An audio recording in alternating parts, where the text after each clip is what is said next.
Good evening, good afternoon, and good morning, wherever you are across the world. Welcome back to the League by Foxxtecca here for week number 3 of Silverstone. The 2 rounds today for each class. Format B is the choice for the Silverstone race for this third week of the season. It is a 25-minute first race with a 30-minute second race. Remembering, though, that the grid will be determined by the race results of race 1, with the top 8 being inverted. Whatever it is you want to call it. I'm joined in the commentary box by Tristan Herbst, Chris Harris and Shay. Shay is not currently with us at the moment. He's just having a few technical problems. Chris, glad to have you back. But Tristan, first of all, a wet Silverstone. Anything could happen tonight. Yeah, absolutely. And we're obviously back to the good old original Season 1 Foxxtecca Format B, which obviously wasn't called Format B back then because it was the only format we raced. But just like Matthew mentioned, we've got 2 races here for both of our divisions tonight, 125 and 130-minute race. And it looks like the weather's going to stay pretty much fixated. Obviously, we don't have a direct weather forecast, and so anything can happen. But for the time being, that wet weather tire is going to be the most optimal choice out there. You can see there's a lot of grease all over that track. So what am I expecting for tonight? I've got to say to you, it's a bit of a pondering thought in my head. I'm not too sure how things are going to turn out. We've got lots of fast left and right hand corners at Silverstone, and with a couple of wet patches in the way, we might have an interesting race on our hands. Indeed we might, Chris. Great to have you back in the box this week. This should be an entertaining race, the home of British motorsport. Wet weather, it will all play a factor tonight in not just the Pro-Ams, but in the pros as well. Yeah, surprise, Silverstone and rain, right? Like, the perfect setting for testing these guys' driver's mods. It's going to be real interesting to see how some of the pros react in the rains, but also the amateurs. There's a lot of people who are first-time participants. I hope they've been practicing. This is going to be real interesting. Yeah, it's going to be a fascinating night here then at the 3.6 mile circuit in Northamptonshire. Like we said, the home of British motorsport. Qualifying is underway at the moment. 3 minutes have gone, and drivers just coming around to set their first flying laps now. Drivers going through sector 2. In for an interesting night. Couple of drivers on a qualifying ban for tonight. 2 of them, of which are in this AM field, that of Louis Martinez and Jeffrey Hong. Corbin Lenaway will have to serve a qualifying ban later on in the pro category. But Format B, 25-minute race and that 30-minute race. This should make for entertaining racing tonight because it's going to be a little bit more fast-paced, you imagine, Tristan, from the field in terms of not having to strategize for that 1 hour. Yeah, absolutely. They've obviously got a bit more of a sprint race on their hands, but I feel like especially with the sprint race format, there's a lot less room for error. Unfortunately, in wet weather racing, if you do tend to lose that car, you might unfortunately fall too far back behind, and with such a short session time, it's not going to look too great. But we do have the points ready for you. We didn't have them last week, but if they are officially here, ready to go. And so for our Pro-Am point standings, we can see Caden Parks-Miller from Drivetrainer Motorsports sits with a good 14-point lead up in first. Maya Diana Marine will take second, with Jimmy Carroll in third with 158 points. Troy Anderson sits 4th with 156, and Pio Valencia currently sitting 5th. You can read the rest as you see it listed down below. There we have Mr. Alex Russell, who hasn't had the best of luck in the past races, and as you can see, currently lies just outside the top 5. So let's hope that he's going to have a slightly better race tonight. And then you'll see your pro standings in the next session once our pro drivers are out on track. But we can see obviously the rest of the points forming up. And you'll see most drivers will have a point next to their name just due to the great point system here at Foxxtecca, that all the way up to the 40th driver on grid gets at least a point. So we've got lots and lots of room here for something to be played with. You can see Richard Swiderski, unfortunately, the only driver in the AM category with 0 points to his name. So let's hope he can maybe change that today. I'm not too sure if he is here with us, but if he is, he's got some expectations on his hand. Yeah, he has got some expectation on his hands, and it's going to be an interesting session to see what he can do. He was on about Alex Russell there. He's had the pace in these races, but the problem has been so far that he has just got unfortunate at Spa. He made his own mistake last week at Daytona.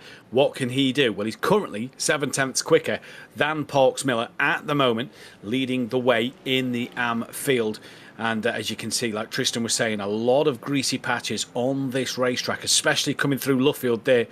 Through Luffield there, very wet and damp. You could just start to see a bit of a line forming where the drivers are taking them wetter line approaches as they come through Woodcote, the spray taking full effect. Down the National Start Straight then in towards the infamous Cops Corner. You tend to drop down a gear, when it's in the dry, maybe 2 gears in the wet, puddles absolutely everywhere, all over the curbs. You do not want to touch them outside curbs in these races. This afternoon, there's a lovely looking Gulf liveried McLaren coming through that of, this is down the Sir Lewis Hamilton Start Straight then. So we'll see what these drivers will be able to do in towards Abbey for the current lap that he's on.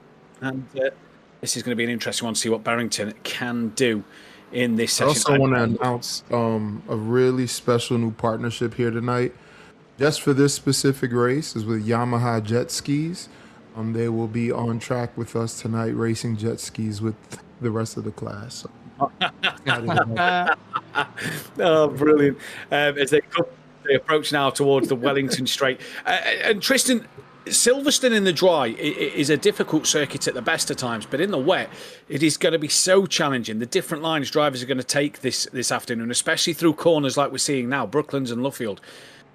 It's going to be about the drivers that can find the best amount of grip. Go-karting lines we might see tonight almost, from the drivers that can just try and find that bit of extra momentum through the corners. Yeah, and I think the main issue with Silverstone, like you mentioned, a pretty difficult track to get going from the bases, but it's a heavily reliant curb-driven track. You do use those curbs a lot to get the car rotated, and obviously using it towards that maximum track limit. But the main issue is, especially in such heavy wet weather racing that we can see now, and I mean, you can see it just spraying off the back of these cars, is that those curbs, like you mentioned, are practically untouchable in certain spots of this track. So especially coming out of Cops Corner, that outside curb which you would typically ride and try and get the car stabilized from coming out of that fast right-hander, it's technically not usable here tonight, because if you do touch that, you're going to lose the rear slightly, and one little bit of loss, and unfortunately, it's not going to look too great for you in these sprint race formats. I mean, as well through Maggots and Beckett's, if you have to think about how the Formula 1 cars take it, and just GT3 racing, is that those curbs are so heavily reliant on to get the car embarked and rotated for the next couple of corners. So that's going to be the main challenge here, especially for the AM drivers who may not have that much experience in wet weather racing, is that Silverstone is definitely a baptism of fire in terms of a test in the rain. You're talking about the inside curbs on the corners as well. You also think of the outside curbs coming through Cops, coming through the likes of here, through Luffield. You want to use them outside curbs as well to carry that speed through, maybe get on the power a little bit earlier and use that outside curbing to just carry that momentum. You can't, because otherwise you're just going to try and possibly lose that traction on the curb and just have a bit of a spin. We can see down into Cops Corner what I'm talking about on board with the Foxxtecca Porsche at the moment. You come through Cops Corner, you want to be on that inside line, you want to then just try and carry as much speed through it as you can to be on that outside curbing just there. But look at how wet it is. You are not going to want to put a wheel on that, because that will just end your race pretty much as you come through it. And like Tristan was saying, look, Maggots and Beckett's heavily reliant on just taking as much curb on the entry of each corner as possible. Parks Miller has gone provisional pole the moment. Russell's about to come up the order, we believe, though. He's set a couple of purple sectors and does so by 1.2 seconds. That is a heck of a lap from Russell, showing the pace of his Mercedes tonight. Yeah, he's definitely found a bit of a comfort spot here around Silverstone. But like we say, unfortunately, there's no George Russell here. There's no Mr. Saturday qualifying. We have to be able to pull it all the way through to the end of this race. And so thankfully for him, it isn't a full 1 hour race. It just means he cannot afford to have any form of slip-up or incident. So hopefully he maintains first, he doesn't lose it too much, and we can see some good racing. But officially looking at the standings after qualifying, Alex Russell will start first from Vexter Racing Team. Second, Caden Parks Miller will line up of just behind him. Evan Davis takes third, and Maya Dianoreen takes fourth. Kingston Mullings will take fifth position, and Andre Sala getting up to sixth, his highest starting position so far this season. Pio Alejandro Valencia will take seventh, with Jimmy Carroll down in 8th. Aaron Sunday takes 9th from the OHND Racing Team, and Alex Calvage takes 10th. Zachary Battaglia 11th, and Jesse Laverin takes 12th. P13 will be that of Young Dilworth alongside Troy Anderson for 14th place. Joe Coleman is P15 alongside Tristan Sandirigama. Sandirigama, there you go. Sandirigama, there we go. Paul Collyshaw is P17 from Kamari Odom. Ken Majori is P19 from Shelton Lewis. Edward Ramirez from Julian Reese. I would say. Yeah, Rays. We got that one wrong the other week, and we got told I'd say I forgot again. Jacob Swoop and then Landon Baston rounds out the top 24. What a stacked grid we still have, because 25th is Benjamin Bessel from Richard Swiderski. Alan Ware, Keaton Young is 28th. Jeffrey Hong is P29 from Samuel Burnett. Then it is Clayton Sanchez, Justin Kulbine, Sal Garza from Garesi, Natali, and Zachary Wood rounding out the top 36. There's even more, man. There's 37th, Alexis Barrington. Ethan Halfhide takes 38th. Kristen Montgomery from Team Foxxtecca down in 39th position. 40th, Eduardo Martinez Tostado takes 40th. And Jacob Perry will take 41st. Vegard Hendrickson in 42nd, followed by Dayton Harrison. Lewis Holloway takes 44th. And Louis Martinez with the qualifying band down in 45th. Sedarius Days, 46th. And John Smallwood down in 47th. Chandler Fiveash will take that final grid spot of 48th on this massive, 48 cars. Look at the lineup behind that grid standing. It is a mixed color array of GT3 cars and all heading down into a very, very wet Silverstone circuit. I've got to say, I can't even put my predictions in yet. This is going to be such a unpredictable yet fun race. I want to give a big shout out to Alexis and Kristen, the two ladies in the field tonight. Again, last year we had no women racing in the entire league, and Kristen and Alexis are in right now. So big shout out to them doing it for the ladies, showing them how they can compete with the men, and it's just another exciting thing about having these women in this field. Yeah, indeed, it is great to see the women out there competing with the men as well as we come through the Vale chicane then, as we're about to go green for this race. As we can see, a lot of chat going off in the comment section already. It is a good atmosphere in the chat. Great grid as well for 3 weeks in. We've still got a strong grid as they enter the Sir Lewis Hamilton start straight. It has gone green and Russell is not hanging around. But look at second place, already having to cover off the second row. And that is Porks Miller trying to defend in towards Abbey for the first time. And the Mercedes-Benz of Dionarine round the outside through Abbey into form now as they come up towards Village. It has been a good start from Dionarine to get into second place and just keep his championship points. I say that, he's gone around just as we said he got a good start. He's gone absolutely around. That is at Village. There's a Ford Mustang facing the wrong way. That is Kingston Mullings, we believe, who is facing the wrong way at form. And on through Aintree they go. And Russell already has a 1.5 second lead onto the Wellington Straight. And it all looks so good for Dionarine 3 corners in. Man, I gotta say, I'm just glad not to see Alex Russell's car involved in that. It did kind of look like it was him again, but he's managed to avoid it this time around. But yeah, we unfortunately can't really judge turn number 1. It's a very simple turn out of the Hamilton Straight. And just coming through that first sector, it does get a little bit technical with the wet spots and just a couple of cars spinning. It causes the chaos around track, and there's a couple of bumpers lying around now for the marshals to pick up. Yeah, comes a couple of moves there already. A couple of Mustangs trying to dive around the outside. But back up towards young Dilworth, who's now holding 7th. 6 positions up. Mr. Dionarine down 6 positions in 10th. And as you can see in his Asus Blue Merc GT, he's just trying to hold it out on track now.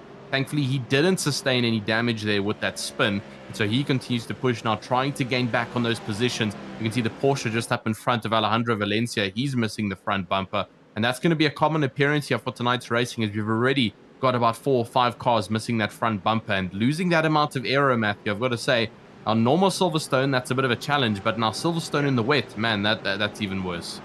Yeah, it's going to be even worse for them, and I wonder what kind of strategy Dionarine's going to play here. Is he going to try and play that, let's get as far to the front as we can in terms of that reverse grid, or will he possibly think of settling around that P8 area, trying to get a good second race grid position? Remember, the top 8 are inverted as Dionarine has just moved up one more in towards Stowe, down down in towards the club chicane. They come for the first time to end lap number 1. It's been a great start, and that is somebody. I'm assuming they've decided to pit. It looked a little sketchy on pit entry there, a little on the grass and slipping and sliding around. And that is one of the Porsches coming in for a stop. That is Valencia. So not the lap 1 he'd have been wanting in this race. But back to the action. Dienarine looking up the inside in towards Abby on lap number 2 and just touching the curb. You just saw how much it slid the car out there, just understeered on that wet curb as he now looks for a move up the inside where he spun at turn 1. He looks up the inside into Village on lap 2.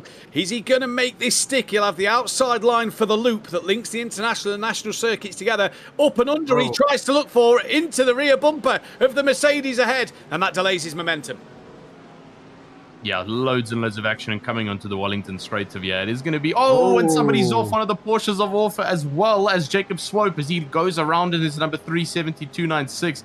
And one of the Porsches as well, that Zachary Wood, who's now trying to get back up on track. But very unfortunate they're coming out of the straight and just not getting the traction needed. Unfortunately for our two ladies drivers, it's gone good for one and bad for the other. Alexis Barrington up into 32nd and now 31st, so 6 positions up right now. Unfortunately for the likes of Kristen Montgomery, she's down in the pit lane, so hasn't had the start that she wanted this race around, but there is still a little bit of time left to play. You'll see your lap timings tower up on the left-hand side as it is still very chaotic in the start of this race. There's loads and loads of orange and yellow figures on the left, and everybody super close. Unfortunately, Kamari Odom, a black flag penalty over there, and so that's a drive-through penalty he's going to have to serve in the next coming lap. Zachary Battaglia up into 8th he goes now. That's a good amount of positions he's gained, over 3 already in the first 4 minutes. And man, I've got to say, the racing has just proven itself here at Silverstone in the wet. It has been quite the interesting start, and we're still going to continue to go here for the next 21 minutes. We see one of the Mustangs getting a slowdown there. But this is exactly how the racing is supposed to be at with the Silverstone, and I hope it continues to be as action-packed as this. Indeed, it's been great to see already on the opening 5 minutes. Dienarine moves up into 5th place now, looking up the inside of Saber in towards that club chicane. Inside's not always the best line because you've got to carry it around the double left here of the exit of Club Chicane. Dienarine, though, looks like he's going to be able to maybe slingshot out the final part of it ahead of the Ford Mustang that's slightly hampered without that front bumper. You can see the damage to the Mustang as Dienarine comes across the national start line just to defend, the Sir Lewis Hamilton start line just to defend in towards Abbey, and that allows Sunday through on Saber as well. So Dienarine up into 4th place. He's not hanging around here. Clearly his attitude is to score as many points as possible. Here is young Dilworth then on the back of race in the BMW just ahead of him, which you think may be a bit of a better car in these conditions, a bit heavier with it being such a bigger car. It could work out in the BMW's favour to stay ahead of young Dilworth, but we'll wait and see what happens as this race develops. Russell, though, with a 3.1 lead over Davis. This is Troy Anderson in 12th place. Odom with that penalty drive through, we believe, ahead of this little queue of cars. And Coleman on the back of Laverin, just getting a little bit closer in his BMW M4 once again on the Mercedes. And you can see there the Corvette of Anderson. What can he do? Look at the different lines people are taking through Luffield. Some a little wider, some hugging the inside curb just a little bit as they power out the Luffield corner. Through Woodcote they come down now, past all the grandstands on the left-hand side. And they will cross over the national start line. That is not the start line for today's race. We're on to the international start line, the Lewis Hamilton Straight. Through Cops Corner we go. Chris, chaotic mayhem. That's what the wet weather brings to the start of this one. No, how do you even see, right? When you were in that cockpit view, all you just see is water flailing to the windshield. Yeah. It's so hard to see. And you're talking about seeing. If we go back to Andre Saber, but in 6th position currently. Let's go have a look at his on board, because something big to notice about Saber and that bumper is his headlights have been taken with him. So you'll see for now, he's got a bit of a clear running up in front. But when he does get behind the other cars, you can imagine how difficult it is for him to possibly see. He's got 0 visibility on the front of that Ford Mustang. And I can even see people in our virtual grandstand asking, how on earth does Saber not have a meatball flag? And I've got to agree, how does he not have a meatball flag? I mean, the bonnet is half lifting up here in front. The entire front end of the car is lying somewhere, and a poor marshal's got to run in the rain to go and fetch that big Ford Mustang bumper. And so, it looks like there goes Odom into the pit lane. I just saw red and started stressing, but it's Odom coming in to serve his penalty. And that's currently how the standings go. We've also got to go and have a look at Mr. Landon Batson down in 16th. He seems to be one of the favorites in our virtual grandstand, and he is doing a phenomenal job currently. 8 positions up for the youngest driver, now 9 positions. So for the youngest driver out on the AM grid, you're doing a phenomenal job. And remember what we said at the beginning of this race, it's actually just the key is survival. If you can just make it towards the end of this race with no damage on that car, I've got to say, you've got better chances than a hot lapper with the damaged front side of your car. Well, that's the thing, isn't it? This race isn't about how fast you are. This race is about consistency. Now, the weather makes this race about pure consistency. And as long as you can keep it on the tarmac and point it in the right direction, you're going to be in for a good amount of points in this first race. You just saw the Porsche twitch there a little bit as it just come off the curb on the outside of the Wellington Straight, down in towards Brooklands. You're starting to see that little bit of a racing line just appear. That's just the water being cleared. Let me tell you, it will still be as wet online as it is offline at the moment. Here comes a little bit of contact between Batson and the Canadian driver in the Mercedes of Sandy Gamara there then. They come through Luffield, and that could put Hong and Swiderski here right in the box here. I believe Hong has got past, and indeed he has. Swiderski, who hasn't got a point to his name at the moment, sitting well in 16th place. I'm shocked to see how many guys are taking the curb. Like, I figured they try to avoid it as possible, but they just want to surf tonight, huh?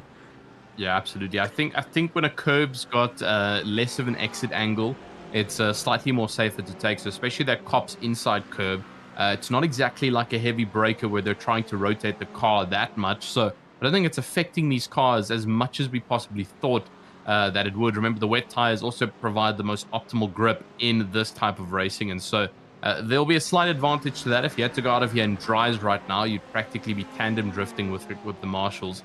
As we see 5S dropping off as somebody else goes around. That looks to be, I'm not too sure, and there's that Kamari Odom again, or the likes of Majori. No, he has Majori up in 34th. That's the McLaren. There's another Ferrari off there. That, I believe, is Swope, who's just lost the car again. It looks like the familiar car who dropped off a bit further. Samuel Burnett. Yep, it is indeed Jacob Swope who fell off. And it looks like a couple of drivers really struggling, especially through these fast corners here at Silverstone. Yeah, but again, though, it's the more thinner, sleeker cars that seem like they're having a couple of moments. This is on board with Days then. Let's see what's happened here. This is coming through, not sure what corner. Oh, that's through Village, in towards the loop now, or the link.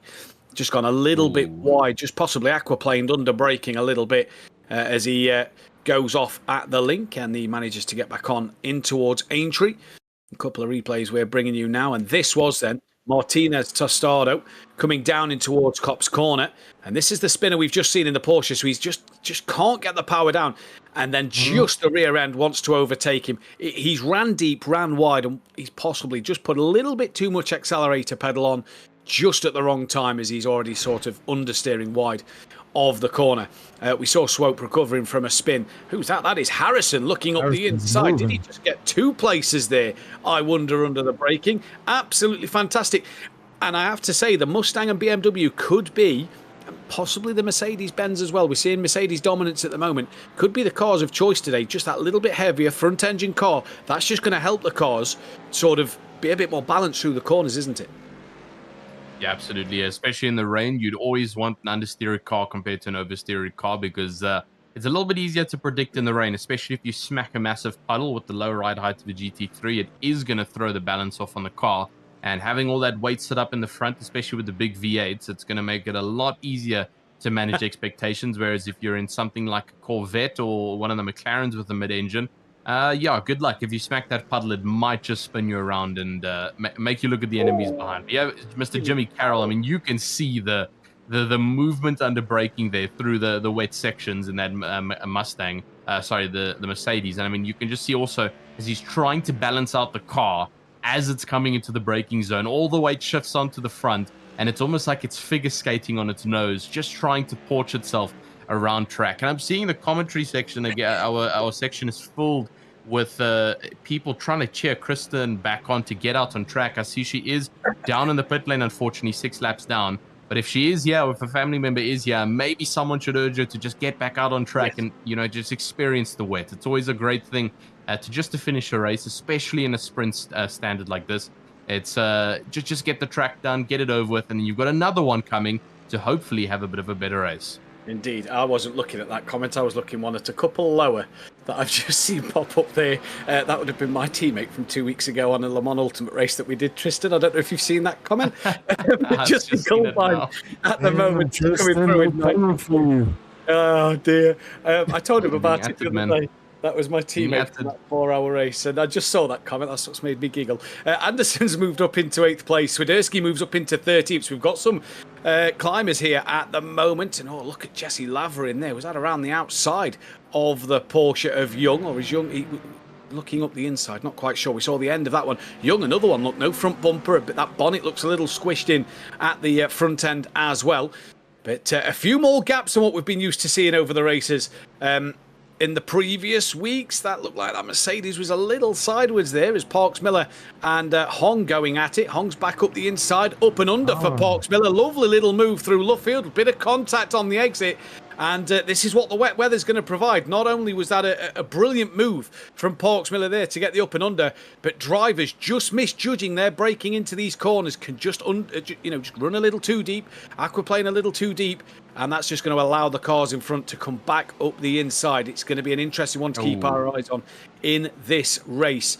But yeah, brilliant. Thank you, Langley, for putting that in the chat. Nobody in the stands has umbrellas or ponchos on. I need to talk to iRacing about this. Yep. The Brits are solid. We don't go to motorsport races with umbrellas and ponchos.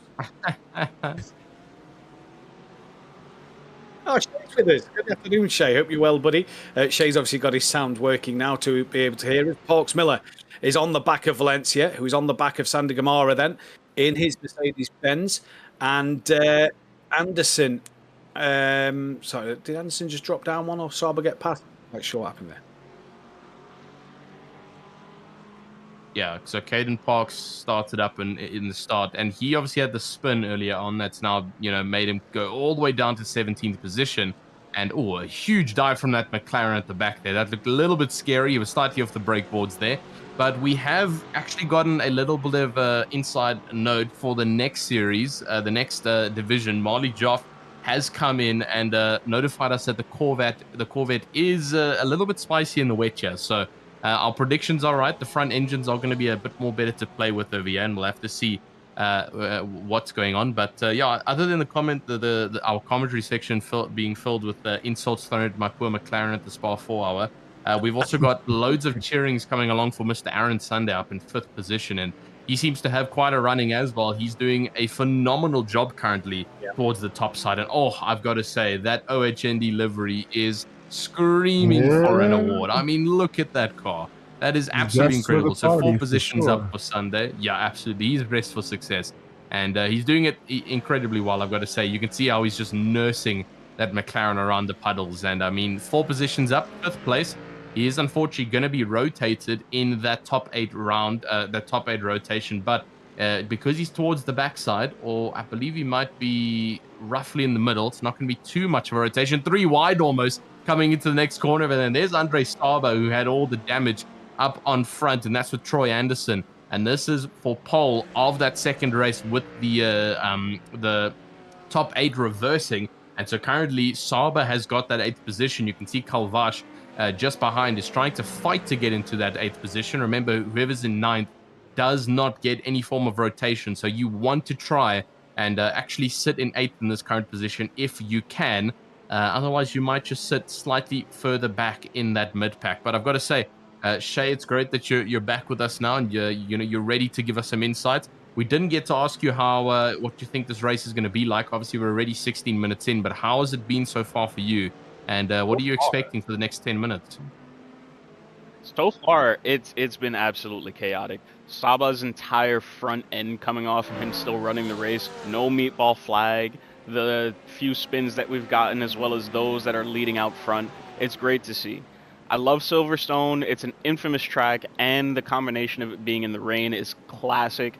I love this because we're getting to see the balance of competitiveness between these drivers, as well as their adaptability to the track and its conditions. I'm pretty sure some of these drivers may not have had as much practice in the wet, and this is great to see, just to see how they can, make themselves adjustable and malleable to these conditions. Kristen, Matt, I need you to do me a favor, Matt. I need you to give Tristan the meatball flag because he called the Mercedes and McLaren. We can't go for that. Kristen in the chat has just put missed the start, technical issue.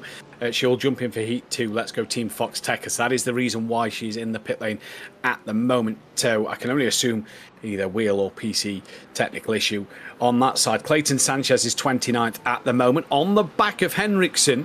At the moment, pulls out to have a look. That's an optimistic looking towards Village, and I tell you, he almost made that work there. The Porsche just managed to cover that one off in time. It's tricky coming through that farm curve because you can tend to understeer a little wide through farm. Never mind in the wet. But yeah, it looks like Sanchez has got that under control. He knows what he's doing, but Henriksen now all of a sudden on the attack of Ramirez, who's trying to attack Barrington, and Ramirez with no front end on his car. A little bit of contact as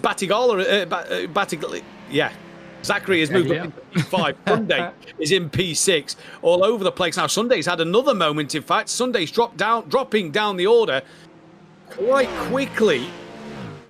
And the livery of choice there for Aaron Sunday. Has he made a mistake through the link? Because he's now down to 10th place behind Kalvach. Looking up the inside into Stowe. Sorry, through Maggots and Beckett's into Stowe.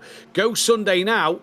And no can do there. It's been a dreadful day with the baby today. So I'm a little tired. Hence why names are a little more over the place than normal. But yeah, we'll get there. Oh, now there's been a big contact. That's Batson. Batson involved in that one. Where is Batson? He was up the order and has now dropped down. I think he's fallen down. Yeah, he's fallen down. This was his second incident. We'll have his first up on the replays for you now. But man, unfortunately for Mr. Landon Batson, doing so well as the young gun driver, and this is just heading into the final section of the track. Yeah, the big old hairpin of Vale and Club, and just taking too much of the inside curb there, tapping the BMW, and thankfully managing to stay off the race line. But if you actually look, he actually braked on the grass with his outside wheels, just heading into the corner. That sent the car into a twitch, put him on the inside to avoid the BMW, but sadly bounced off the sausage curb and collects the BMW now. Sunday, what happened to him? Because he was sat in such a good position as well. Yeah, Sunday also seemed to have just a bit of a drop-off, but we'd also have a little bit of a request from the commentary and the virtual grandstand there to have a bit of a view at the battle for second, and I've got to say it's getting closer and closer because Davis, like we mentioned, is I think someone in the chat said earlier we've got to watch out for Evan Davis, and it looks like he's definitely got his gumboots on. He's had a good amount of practice here in the wet, and he's managing it onto a track there in the Mustang, and he's gotten ever so closer to Carroll in these past couple of laps, and I'm predicting an overtake in the next 5 minutes. We'll have to see what actually happens between the two of them, but the Mustang does seem to be slightly faster right now. Chris, you were saying about the visibility a little earlier on. Look at that. You couldn't see anything in that slipstream there. Oh, it's the Rooster Tail, which is why I said we're sponsored by Jet Ski. Jet Skis are us. Big shout out to them. I don't know where they're from. I just made it up, but appreciate them supporting us today. Here comes Davis through the club chicane then for the 10th time of asking, and the 9th time of asking. They're about to start lap 10. I tell you what, Russell at the moment 12.7 seconds ahead. Has had less spins in the wet than he has in the dry. Touch wood, that's not the commentator's curse. You're speaking too soon, Matthew. On to the desk, which hopefully will not give him the commentator's curse. But Alex Russell is driving so well tonight. Oh, God. Matthew, you better hope your desk is made of wood and you better tap it so hard right now, man. You cannot be throwing... You cannot be throwing something like that around with 4 minutes left to go. You cannot do that to Russell. He's had such a good race, and he has Mr. Samuel Burnett. He's currently fighting down in 21st with Club Iron as he tries to make his way around the Mustang. Oh, there's somebody off, unfortunately. I believe that might be Reese or Ray's down at 17th. I'm not too sure, but into Vale and into Club now. As you can see, the rest of the drivers, there's Ray's. Apologies, he just made a bit of an overtake up ahead. So he's still all good in his BMW, thankfully.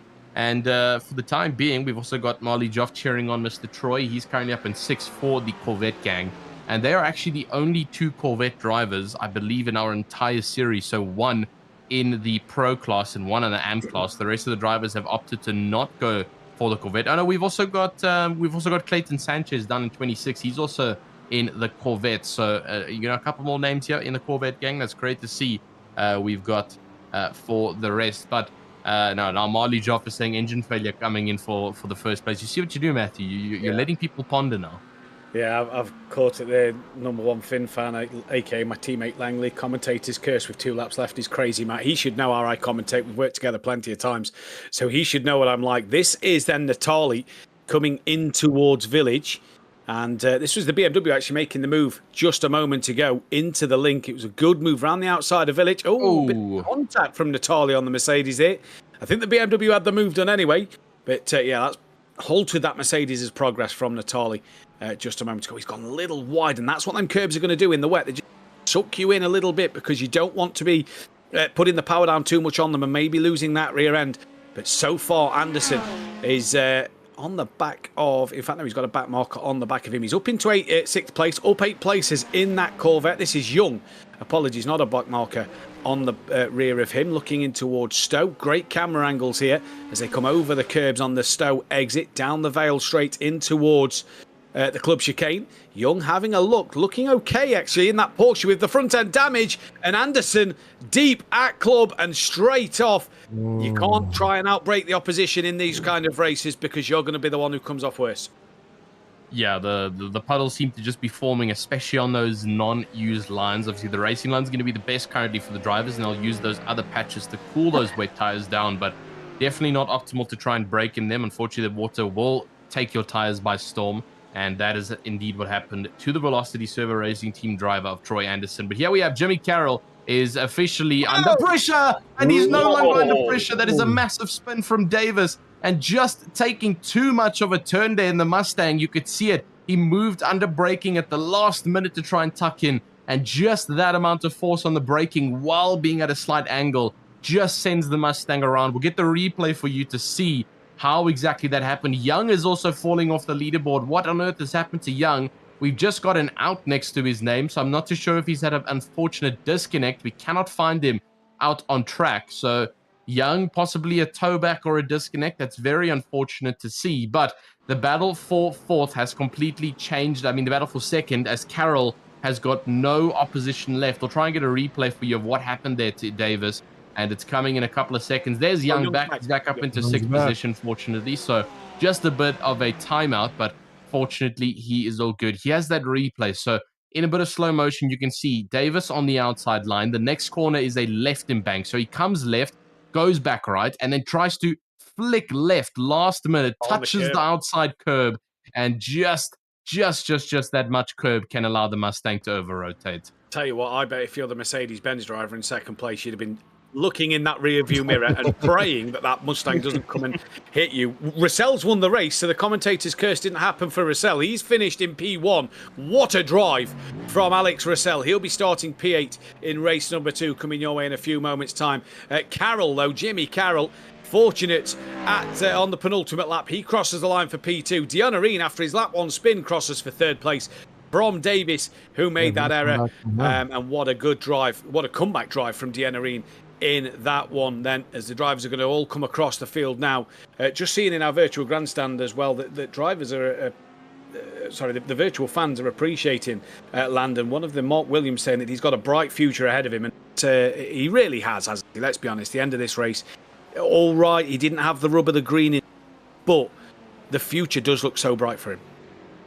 Yeah, I mean, at such a young age getting into sim racing, and again, that's just been a position that's been made possible with Foxxtecca. I mean, bringing the young guys in, and that's again what we speak about, the diversity of this league, that we've got so many younger guys in here. Actually, any form of age group or nationality is here racing, no matter the car pick. They're here to have fun. They're here to challenge themselves on a wet Silverstone and provide all the forms of possible racing action they can here live to you on the Foxxtecca YouTube channel. And guess what? We've got some excitement for you, because that was just race number 1 of the AM category. We've got one more for you coming up with that top 8 reverse. And if you didn't watch season number 1 of Foxxtecca, firstly, you're missing out. You should really go back and watch it. But secondly, it is possibly the most interesting seed to win that top 8 is reversed. Your faster drivers have to try and fight through a bit more of a pack, and it does create a lot more viewing action. But here's Mr. Landon Batson down at 38. He's just finished off in that Porsche, and look at the bright side of it.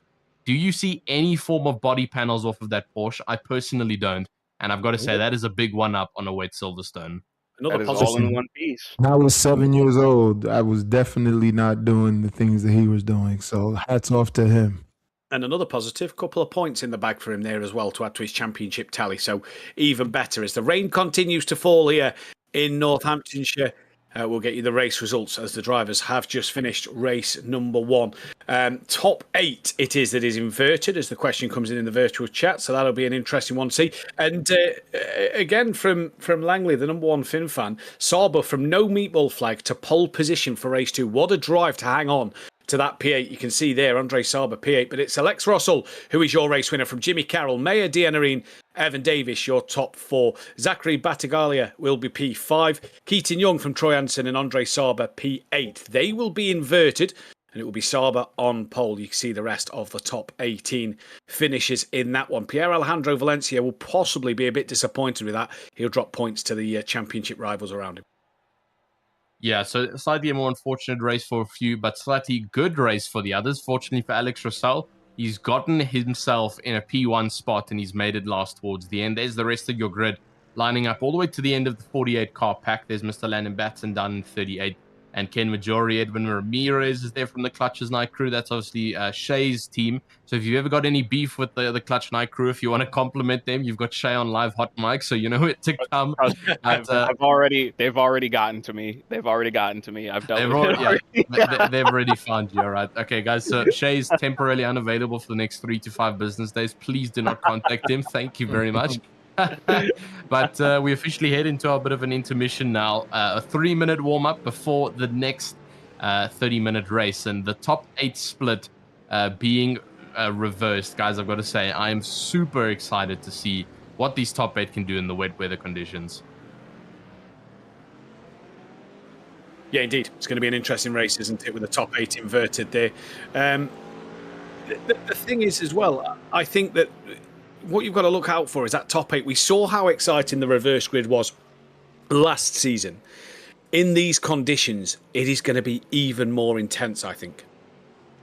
You know, I find it incredibly interesting that with this race being in the rain and on a very hard track, you know, relatively compared to maybe the first 2 rounds, a lot of drivers have done actually better than they have in previous races. I'm actually really happy to see this. Yeah, the wet weather racing will teach you to be a little bit more patient on the throttle pedal. And from personal experience as well, when you race a circuit in the rain, it really does show you the niches of the circuit that you don't necessarily see in dry weather racing. But before we head to our next time slot of that 30-minute race, we've also got to say a massive thank you to all the sponsors that have made this league possible at the league by Foxxtecca. We've got the African American Automotive Association, who are here again for a second time running. And they've been here, like I mentioned, since season 1, providing all the opportunities. We've also got Roasted Records here, providing that sweet espresso nitrous fuel in the backside. And I've got to say, it's still an unfair advantage to the Roasted Record team. They've got some special juice in there. We've also got Phase and Superlap in here. Superlap being in the top right corner. You'll see them rotating, as well as Dakins Designs for all of those liveries. Well, not all of them, but most of them coming out on track, and they've provided a lot of change this year around in terms of what the cars are looking like out on grid, and it's really going to play a great effect towards that end of season livery battle. And again, Chris, I say good luck to you to pick the best.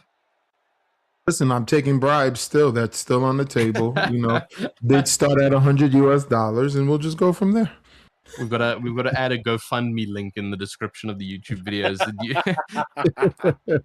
Oh dear. Your grid order then for race number 2. Andre Sauber will be on pole position from Troy Anderson. Keaton Young in 3rd from Zachary Battaglia in 4th place. Evan Davis P5. Maya Dianarine P6. Jimmy Carroll 7th. Alex Russell P8. Alex Calavash in P9. Aaron Sunday 10th from Young Dilwith. And Parks Miller rounding out the top 12. Yeah, 13th, this will be unaffected with the reverse, but that's Richard Swiderski, followed by Jesse Lavrin. Jeffrey Hong takes 15th, with Pierre Alejandro Valencia taking 16th. Thomas Natali, followed by Julian Race in 18th. Samuel Burnett takes 19th, with Irvin Sanderagama taking 20th. Justin Klubine in 21st, with Saul Garza in 22nd. Dayton Harrison will take 23rd, and Clayton Sanchez takes 24th. From the next row, Zachary Wood takes 25th, with Lewis Holloway starting 26th. Kaio Garossi takes 27th, with Kamari Odom 28th. Alexis Barrington, the first female driver, 29th start after a great first race. Vegard Hendrickson takes 30th with Benjamin Betchel, 31st, Paul Collishaw and Chandler Fivash, 32nd and 33rd. Charlton Lewis takes 34th. Kingston Mullings, an unfortunate first race done in 35th. Alan Ware, 36th position. We're trying to speed it up as the cars are already going. Joe Coleman, 37th. Landon Batson will start 38th. Ken Majori, 39th with Edward Ramirez in 40th. Jacob Perry takes 41st. Eduardo Martinez Tostado, 42nd. Zedarius Days, 43rd. Jacob Swope, 44th. Ethan Halfhide takes 45th. And Kristen Montgomery will start this race 46th. Louis Martinez done in 47th. And John Smallwood, the final driver for the Clutches Night crew, in 48th. And the gantries are already going for the second race. Yeah, we're about to go green here, and what can Sauber do from the pole position as they come down the Sir Lewis Hamilton start straight to start race number 2? 5 minutes longer than the first race, remember, and it all looks good for everybody as they come in towards Abbey for the first time. A little wide there for Sauber, but it can cover him off in the farm curve, and the Corvette of Troy Anderson looking side by side as they headed towards Village. A little later on the brakes, and the Ford Mustang. Has the Corvette got it slowed down in time? Yes, he has, and takes the lead of this race. Troy Anderson, great move there from the Corvette driver, moving up a few positions already at the start. Dienarine is up into 4th place, so what a start for him. Russell just being a little bit patient, still in 8th place, not gained any places at the moment, but Mayor Dienarine is on the move and looking on the back of Sauber, who's already lost out to Young as well. 3 or 4 wide coming in towards Brooklands for the first time. Nearly contact from the Mercedes-Benz on the Mustang there. A slowdown for Sunday in the background. That is the yellow flag. It's a slowdown for an off-track penalty, a track limit penalty, should I say. And Valencia moving up into 11th place. We've got movers and shakers all up and down the field on this opening lap. But Dienarine is not hanging around. He wants to get to the front as quick as he can. Yeah, I mean, what an eventful start to this race. We did have a couple drivers dropping off there in the live timings tower. I saw Sunday went down, Laverin went down. A couple of other drivers, unfortunately, not having the start that they would have hoped for. There's Sunday down in 23rd now as he tries to fight. Battaglia's losing out. Battaglia has lost it down in 9th position. Hong has lost it. Burnett has lost it. And a couple of other drivers. There's Sunday now with the black flag penalty. There's Dilworth. He's lost the car. So what on earth? Is the track more slippery in the second stint, in the second race? It seems like the cars are just struggling to keep traction here now. We've had over 9 cars already losing control here at Silverstone wet, and there we can already see the likes of Anderson under pressure from Young and Dienarine. Sauber has lost out down to 4th, and look at the slipstreaming coming here. Anderson is going to get dived on by the likes of Young. Fortunately for him, the corner works in his favor, and he moves still back up to 1st. Young slightly a little bit further behind for Kenton from the RS Designs team. But what an eventful start of this race. Swiderski is lost out as well. Swiderski's lost the car down in 13th, unfortunately. And Sunday still with that black flag penalty. But what a different start that we've seen here compared to race number 1. Indeed it was, as Russell's fighting his way past Davis as they come towards lap number 2. He's only gained 2 places on this opening lap. Davis maybe going to have a look back up the inside into Abbey. He's too far back to do so. Sunday is into the pit lane, excuse me, for his drive-through penalty then. And I assume it's for a possible few off-tracks already in that opening lap. We saw the yellow flag next to his name as Troy Anderson has gone deep in towards Village. A few of them are going deep. You might be right. It may be more slippy out there. Anderson nearly into the back of Young. Young's gone off, and Dienarine will get a 2-for-1 special through the link, through Aintree, and onto the Wellington Straight. The Canadian driver of Dienarine is leading this race on lap number 2. He came from 6th place to lead within 2 laps. And Sauber's moved up into 3rd place, but Young there, his own mistake, and Anderson made a mistake as well to allow the Canadian driver up into the lead. Sauber side by side with Young. Is it more slippier out there? Young's just had another moment of potential internet problems. I think you've hit the nail on the head there, Tristan. It looks wetter out there for this second race. Yeah, and a big thing to know as well, especially with how the iRacing cameras work. If you're any form of camera guy, you'll know that there's something called focus length. And sometimes from those further shots, the rain doesn't look like it's actually dropping anymore. But trust me, it definitely is. So you'll see on the slightly wider shots, the raindrops are falling hard. But for example, in this camera shot, as someone's off in the back, that's Caden Parks-Miller, who's lost his Mercedes. He's now parked backwards on track. Fortunately, he's got the space to turn the car around, but so much is going on. But as I was saying, you can see it from this angle, no rain, but there is over there in that angle. So it's definitely still dropping. and the drivers have to be careful. It is a lot more wet out of there. The spray is a lot more volatile. And if you're talking about vision, well, talk about it now. Look at this for Jimmy Carroll. He can barely see the braking board coming out of the back straight up towards Vale and Club. Into Stowe he goes, and he tries to take a bit of a wider line. One of the Porsches on the left-hand side has gone off, or the Aston Martins. Unfortunately, we can't even see which cars are going off with all the spray that's happening.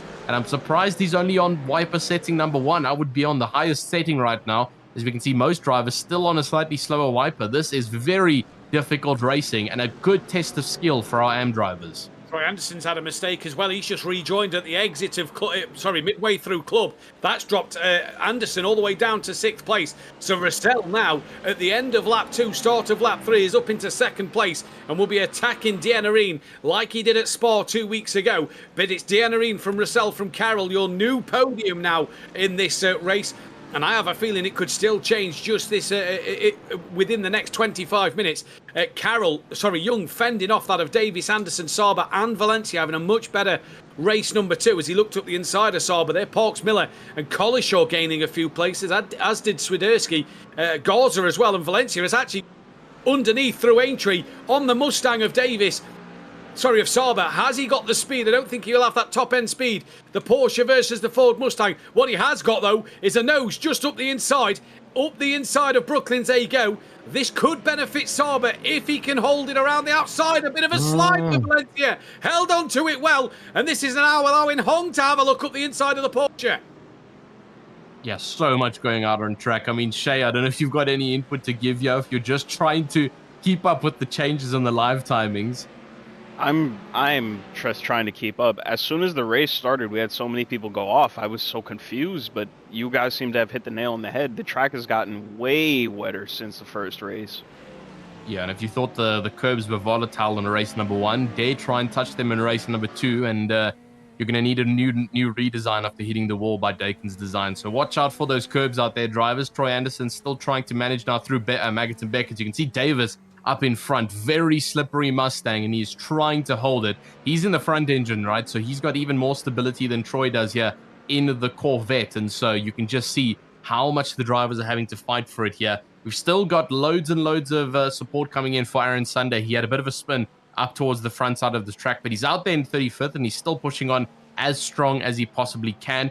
The 2 female drivers doing incredibly well. Alexis Barrington, oh, that is a huge hit for the likes of Jay Perry. My goodness, the entire front end of that McLaren is dissipated. What an unfortunate hit there, as we were just talking about the likes of Alexis, who's up now into 22nd position, and great moving up from her side. And the same goes for Kristen Montgomery, 12 positions up since race start, up to 34th she will go. And so they seem to be navigating the rain pretty well there in their cars. There's Kristen Montgomery, that she missed the first race start due to technical issues, but she is indeed here, and she'll also be in the podcast during our intermission between the 2 divisions. So great to see that. Battaglia gets up ahead of Hong, and we do have someone asking in our virtual commentary, virtual grandstand, how many amateur races tonight? This is the final amateur race for tonight. Race number 1 happened a couple of minutes ago. This is the final race, and then we'll go through a short break with a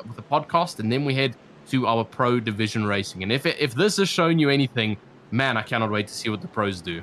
Yeah, I'm the same. Hong is saying he's out of this race as Natali has a bit of a moment coming through the link section of the circuit. He's back now, so it must have been a bit of an internet moment for Hong, who is in that fight with Valencia, Sauber, and a few other drivers. As again, he's just dropped out briefly in this race. Young on the back of Carroll for 3rd and 4th as we go to it now. It's like Jim was reading my mind just then, but Carroll trying to fend off Young. The Porsche is putting on a good display in the wet race here. There's a spinner. I've just noticed a spinner out the corner of the screen. There is the Ford Mustang. Must be one of the drivers in the bottom off the field, and Keaton Young is sideways across Maggots and Beckett. He goes, rolls it backwards to get out of the way, just about. And hopefully, as we see him appear, he's off the circuit. Thankfully, there's no another spin. Around. The 2 Porsches struggling through the twisty, wet section of Maggots and Beckett's. Oh my! And there's another car off there. That's another Porsche off on the other side of the circuit. Yeah, this has been eventful, I've got to say. Yeah, it's been rather eventful. The Porsche's just struggling through Maggots and Beckett's there, and Chris, this is anybody's race, you'd have to say at the moment. Nobody's safe out there because of these conditions. Yeah, I mean, as we know, it could come down to the last lap and something.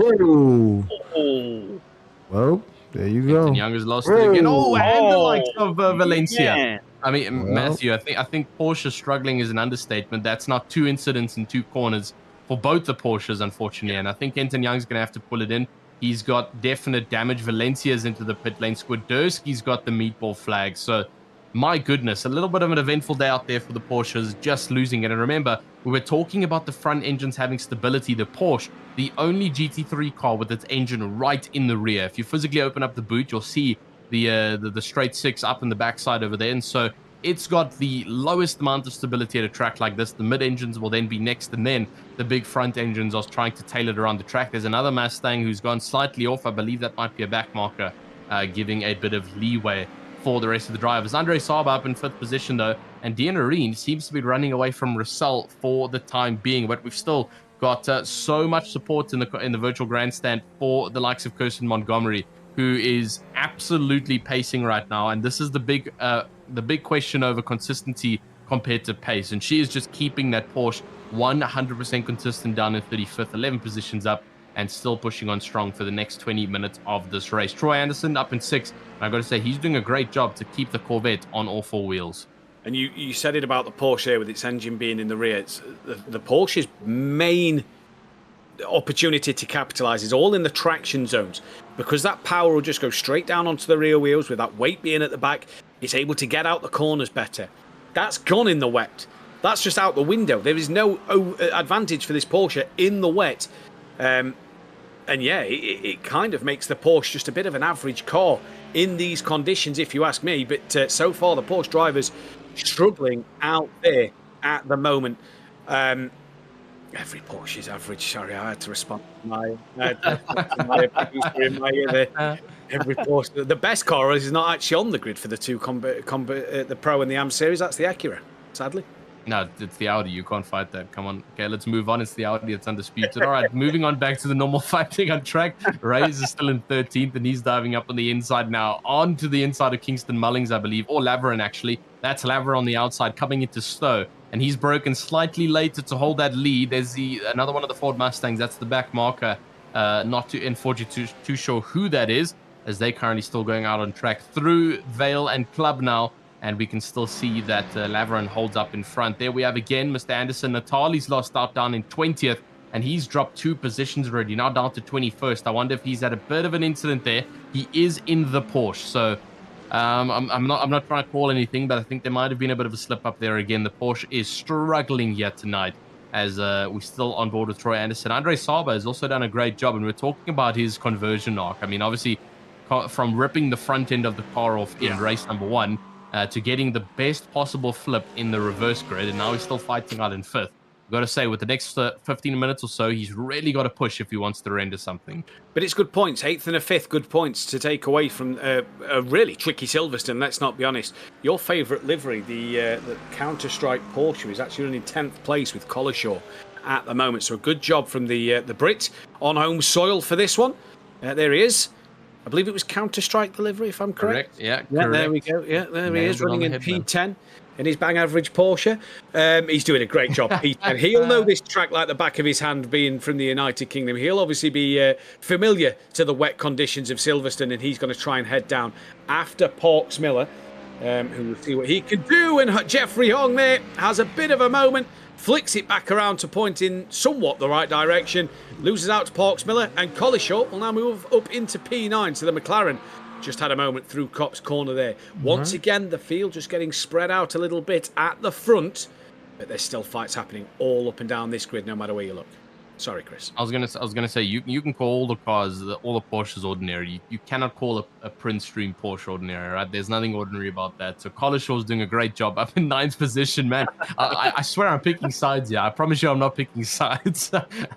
It's just a great livery, I've got to say. I mean, normally the actual skin is supposed to glow. It's got like a chromatic effect to it. He's actually got it. You can kind of see it. There's not much reflection. Yeah, there's not much reflection to play with here as the sun is a gone. And according to Matthew, this is how it is every day in the UK. So unfortunately, you don't get to see much of that reflection of the print stream livery, but you can see the little bit of the purple and the teal blue glow. That in the sun would glow 2 times the amount that you're seeing now, and hence why I say it is such a sick livery to see up. And he's doing well if you consider the rest of the Porsches, and I believe he's currently leading the Porsche train currently in 9th. So none of the other Porsches are unfortunately perfecting the print stream. So Matthew, there's no ordinary thing there, okay? Chris, I believe we take the live weather, don't we, for the races, if I'm correct? Yeah, we do. We take the live weather, and this was kind of pretty predictable given where it is. So I hope everybody. Whoa!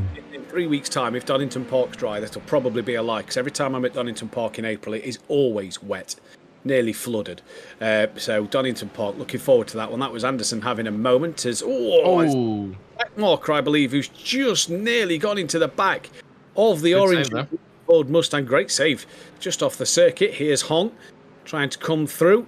And Calvache actually moves up into P15 now, so still movers and shakers up and down the field. Natali's on the back of Betchel for P20. And we can see Sanchez on the timing tower on the back of Holloway for 24th and 25th. Here is Natali in his Porsche in the vibrant Aston Martin just ahead. Orange, yellow, red, green, blue, purple. Yes. I've started to call that Aston Martin the Skittles Aston Martin because it reminds me of the pack Skittles. Yeah. They gotta write him a check. I actually really like that. The pack of Skittles Aston Martin. Yeah, that's good. I like that one. Yeah, great stuff from all the drivers. We've still got the virtual grandstand cheering on Landon Batson. He is up 10 positions currently. He's down in 28th. And he's still trying to keep the momentum going. Remember, he is in a Porsche, and we've got to say in this race, if you're in a Porsche, you immediately have a bit of a nerf in this race. So Batson doing an incredible job being the young driver he is to keep that car on all 4 wheels. And the thing is, when you do racing this young, it teaches you that stability from such a young age. That muscle memory is going to become so evident when you get older into the sim racing scene. So, man, I got to say, if we're looking into like season 11 of Foxxtecca in the next coming years, this guy's going to be a dangerous force to play with. And you know what? There's no trickier condition than this, is there? To learn your racecraft, learn your trade a little bit. You know, let's chuck you straight in the deep end. Not only is he in a really, really competitive iRacing league, even in the AM division, it's so competitive. These conditions, you know, he's going to earn his championship points tonight. That is for sure. Here's Garassi on the back of Odom for 18th and 17th place. They're catching Reese as well, just ahead of them as Collishaw's got ahead of Anderson. So the Corvette has dropped down 2 places because Parks, Miller and Collishaw have gained a couple of spots there. But this fight for 16th, 17th and 18th really getting interesting now. Odom looking all over the back of Reese in towards Abbey. Yeah, and through they'll continue to pull, just coming out of the Hamilton straight. And now starting that sector 1 again. This is where all the chaos unfolded at the start of this race. But the festivities are definitely still on. The virtual grandstand is definitely with us here to continue all the action and all the excitement with regards to this race. Kamari Odom, we've also seen him in the chat being mentioned, and he's doing a phenomenal job in 17th. And he's also got quite a running. I mean, 11 positions up for Odom, but Garassi behind is also pushing on quite strong for that Foxxtecca driver. And just up ahead is Julian Reese in 16th. Reese, unfortunately, he's going to have to give us the proper pronunciation because there physically is all those different possible pronunciations for that surname. It is a bit of a common denominator, if you have to ask me. But further up in front, Odom still holding off in 16. And Sandiragama has also made headway 5 positions up. And he's been a pretty quiet force. Oh, and there's Aaron Sunday backwards again for the OHND Racing team. And, man, the striking livery just sees the grass yet again. He's had a bit of an unfortunate one here in the second race. Tell you what, I like that Foxxtecca red livery. That was nice. That was nice on the call. Yeah, on the Porsche that we've just seen. That was really nice. On the bang average Porsche. Oh dear, as if I like the Porsche livery the best. Comment in the chat from Mark Williams. Do you ever race at Brands Hatch? Mark, Chris is listening, or hopefully reading the chat as well. Brands Hatch, Chris, maybe for next year. That'd be an interesting one. I'm also taking bribes for track choices next season as well. Go fund me to go up pretty soon. I had to beg for Donington Park on the calendar, Mark. Let me tell you, it was a long season of hinting at Donington Park. We got it. Keep on, Caden. You've got this. Keep climbing, says Bonnie in the chat. Go Kamari. And then come on, Dayton. Let's work our way back up. So a lot of support in the chat for these drivers. Don't forget, there will be the pro race coming up after a short break where we'll get one of the latest episodes of the podcast during that break while we get the pro session ready to go for you. Here is Sal Garza in another beautiful... I can't pick a bad livery this season. Clean. Look at Very that. clean. Garesi up the inside of Reese, just in front of him, coming through the club. Final couple of corners, still side by side they go across the Sir Lewis Hamilton start-finish line, and they are neck and neck in towards Abbey. The Porsche will have the inside line. Can Reese hold it around the outside into Farm? Ooh. No, he cannot. The Porsche gets ahead. Great move. Absolutely phenomenal move there from Garcia. And I mean, through one of the tight sections as well, and with it being so wet, I mean, great move. And as we see another move coming from Garza up behind, he almost went alongside there. And I think he is going to go alongside. He's going to lose a little bit of traction now coming through onto the Kensington Straight as on the outside line now on his big green Mustang. And he's actually made it stick. What a great move there from Garza. Yep, I see Majori's gone off. What has happened to Russell, though? Because he's tumbling down the order. Oh, no. Oh no! Is this has it pulled from the first session? Matthew, I'm blaming you for everything. No, I'm blaming you for everything. Not having that. I didn't say it for race 2, so that's his own mistake. Let's see what happened. This is coming into Cop's corner. Alex Russell going to be too greedy on the inside curb. No, doesn't touch it. Outside curb, and there you go. It just sucked him in, and it just pulled that rear round. I mean, he controlled it really well. That could have been a lot worse. He could have been landed in a wall. He could have been backwards. And he really did hold that McLaren as... oh my gosh, McLaren, there we go again. He really did hold that Mercedes as best he could for the Vertex Racing team. Only 4 positions lost out of that one, so not the worst that had come from it. In the previous rounds, he's actually, taken a bit of damage on. So thankfully, nothing from that side as we continue to go around. But Mark Williams is saying that's his home circuit at Brands Hatch. But all jokes aside, there isn't actually any form of bribery going on for the tracks. It's always great to pop suggestions in the virtual grandstand. And for the next season of racing, it is all up to Chris. And the more suggestions you give, the harder time you give him. So, you take that with whatever you want to do with it, either good or bad. You can either overflood him or make it easy for him. Your choice. But in all, there is a lot of great GT3 tracks. And I got to say, I'm so upset that iRacing doesn't have Kyle Army. I genuinely didn't know they didn't have that home circuit, but what a great track as well for GT3s. We upset you, didn't we, before the show to tell you there was no Kyle Army. It is a brilliant track. Russell's back up into 3rd place ahead of Davis. This is Parks Miller on the back of Saber with Battigal. Davis. On the back of him. Davis is now at a spin, so that might be why Russell got past him. We'll see if we can get a replay of that. Odom has moved up into 15th place as well. 8.5 minutes left in this race. And you still get the feeling that places, no matter how big the gaps are still up for grabs because the conditions is what is going to play into effect in this race. Yeah, and here's Evan Davis. It looks like he's just coming onto the Kensington Straight. There's the left-hander and just a little bit too much outside line on the wet. And that's enough to overthrow the plot of that Mustang. Again, could have been a lot worse. The drivers are doing a great job at avoiding the walls and the barriers because we know that damage in the rain is even worse. It's absolutely unpredictable as to what your car will do.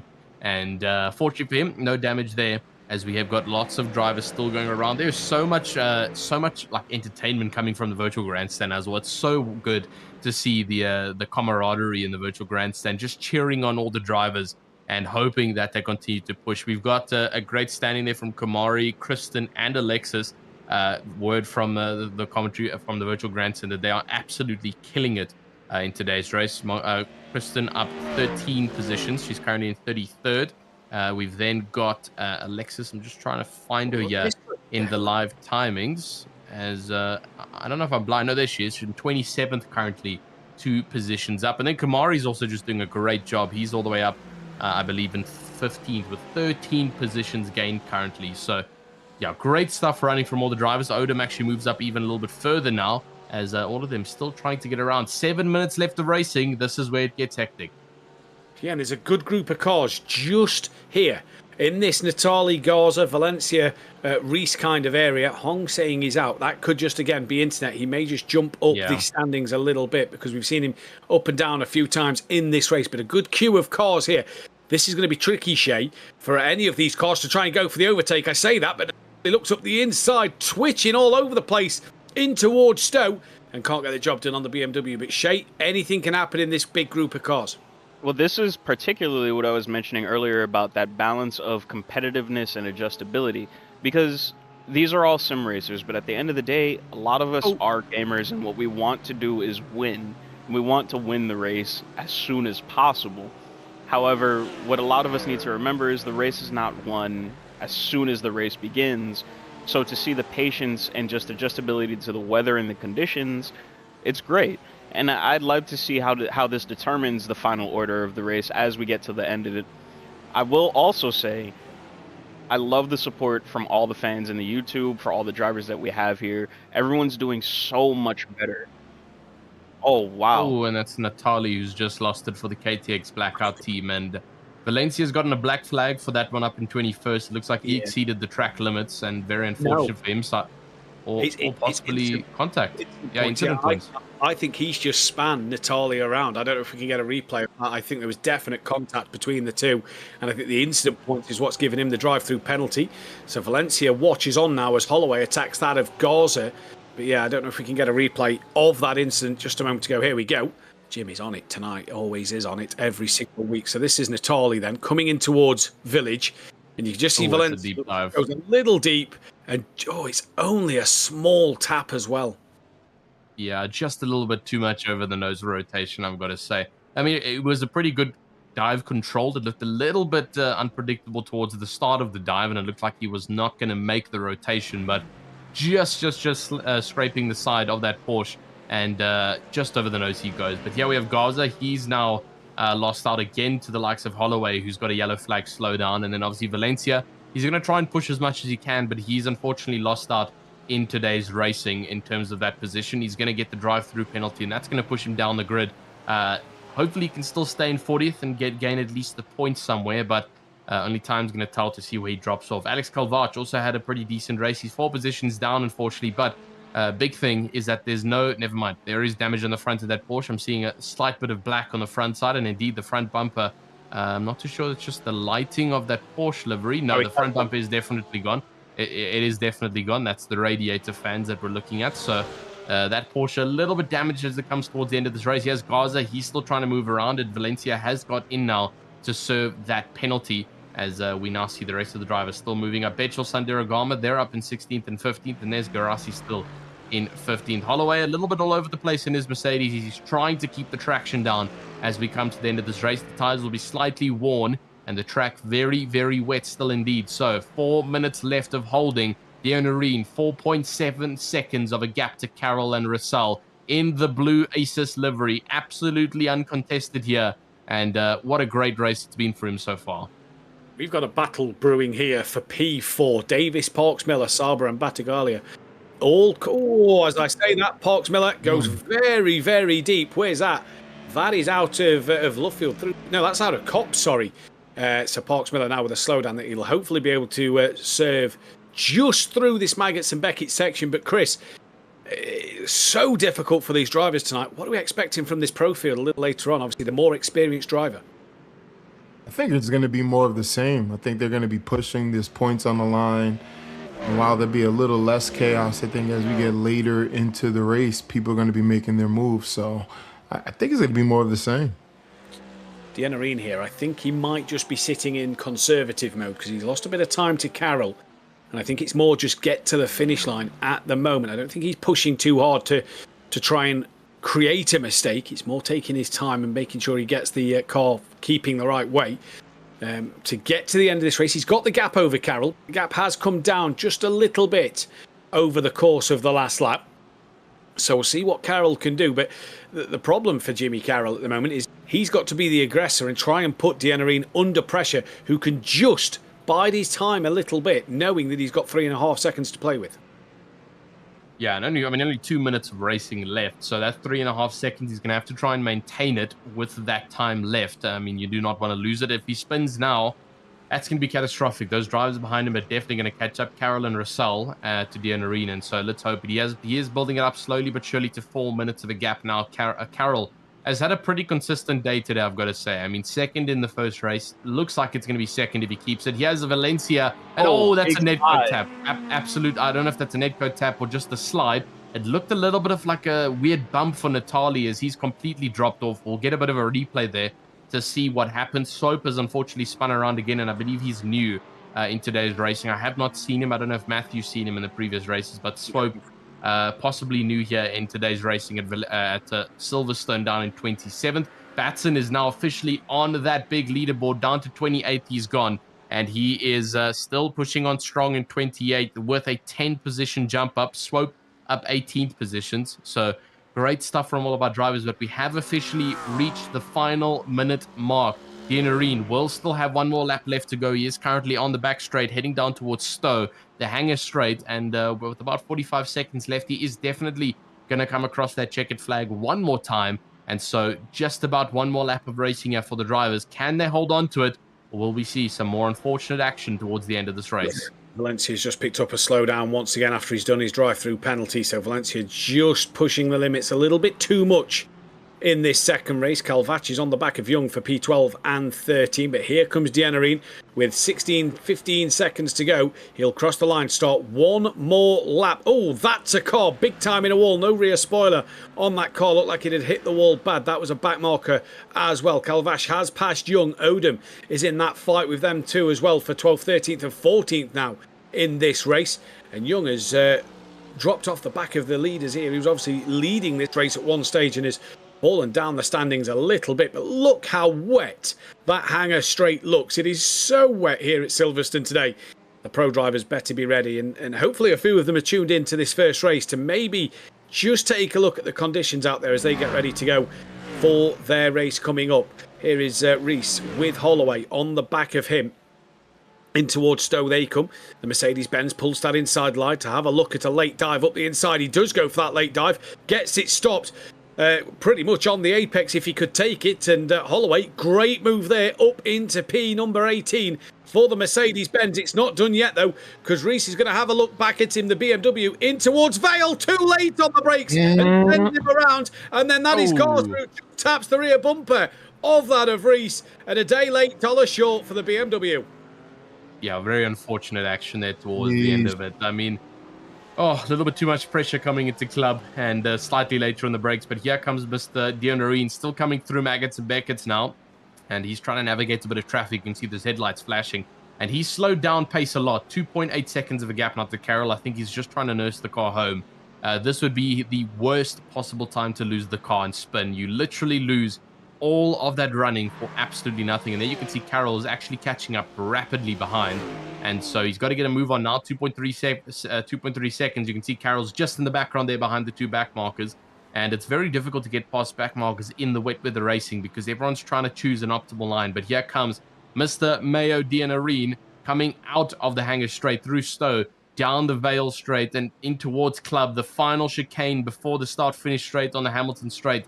And what a second race this has been for the driver. He managed to get up into first, and he's held it the entire time. The final right-hander coming into it. It's a first-place finish for Deanarin as he crosses the line. Carroll takes second, with Russell finishing third at least still after his small spin. But what a great race this was for race number 2.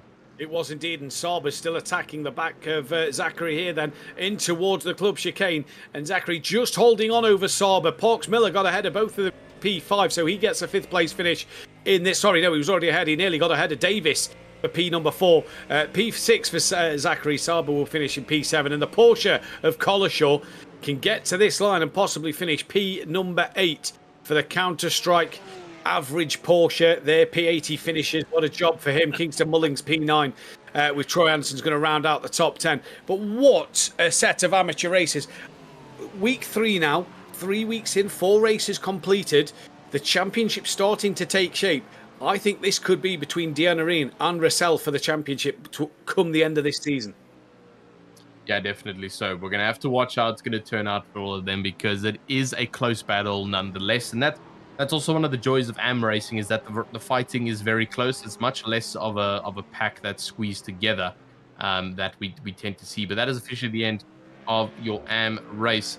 But if the top 3 do want to be interviewed for the AM race, they are welcome to hang around after the pro race. Unfortunately, we cannot do interviews in the intermission for the time being, as we do have to get ready for the pro race switch over. So if you are wanting to be interviewed, we do usually have a bit of time after that pro race. After we've interviewed the pro drivers, we can come back and swing around to interview the AM drivers, but you will have to wait all the way until the end. So that's still a good, I'd say, good 2 or so hours to go if you do want to wait for it. But it might be worth it if you want to chat to us in the commentary box.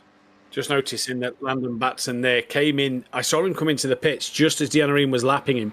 That says why. He was serving a black flag drive-through. Now, I think because it won't count because Deanarine crossed the start line, Batson there could drop down a little lower than 28. But a good showing nonetheless. Bar the drive-through, a good showing from the youngster nonetheless. Here comes Swoop and Barrington to finish out this race in what has been a dramatic AM race here at Silverstone. They cross the line now, and we'll get the final classifications momentarily. Shay, Chris, what an amateur race once again. What an amateur race. I'd like to give a shout out to Alexis Barrington. I've noticed over the course of this championship, since it began, she was taking kind of some lower positions in the back, but it seems as if every race we've had so far, she's found a way to finish at least a position or two up. I think that she's going to make some pretty nice leeway as we get through this. Your final classifications then for the amateur race, or I say provisional classifications for the amateur race. Maya Deanarine, P1 from Jimmy Carroll. Alex Russell, P3. Evan Davis is in 4th with Caden Parks-Miller. Rounding out your top 5, and there you can see everybody else who has crossed the line in this race. Don't go anywhere. We'll be back in a couple of moments' time after the latest episode of our fantastic podcast here at the League by Foxxtecca. We'll get ready though for the pros to take to the Format B race, and what will we be in store for this week here at a very, very wet Silverstone. Welcome to the League, brought to you by Foxxtecca, where the fast become unforgettable. Here's your host, Chris Harris. All right. Welcome back to the League podcast. I'm your host, Chris Harris. This is episode 3. We rocking and rolling.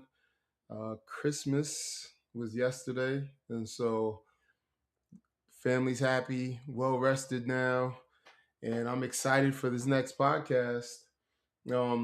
Started this podcast because we wanted to break down everything that had to do with our league by Foxxtecca. This is our GT3 Sim Racing League.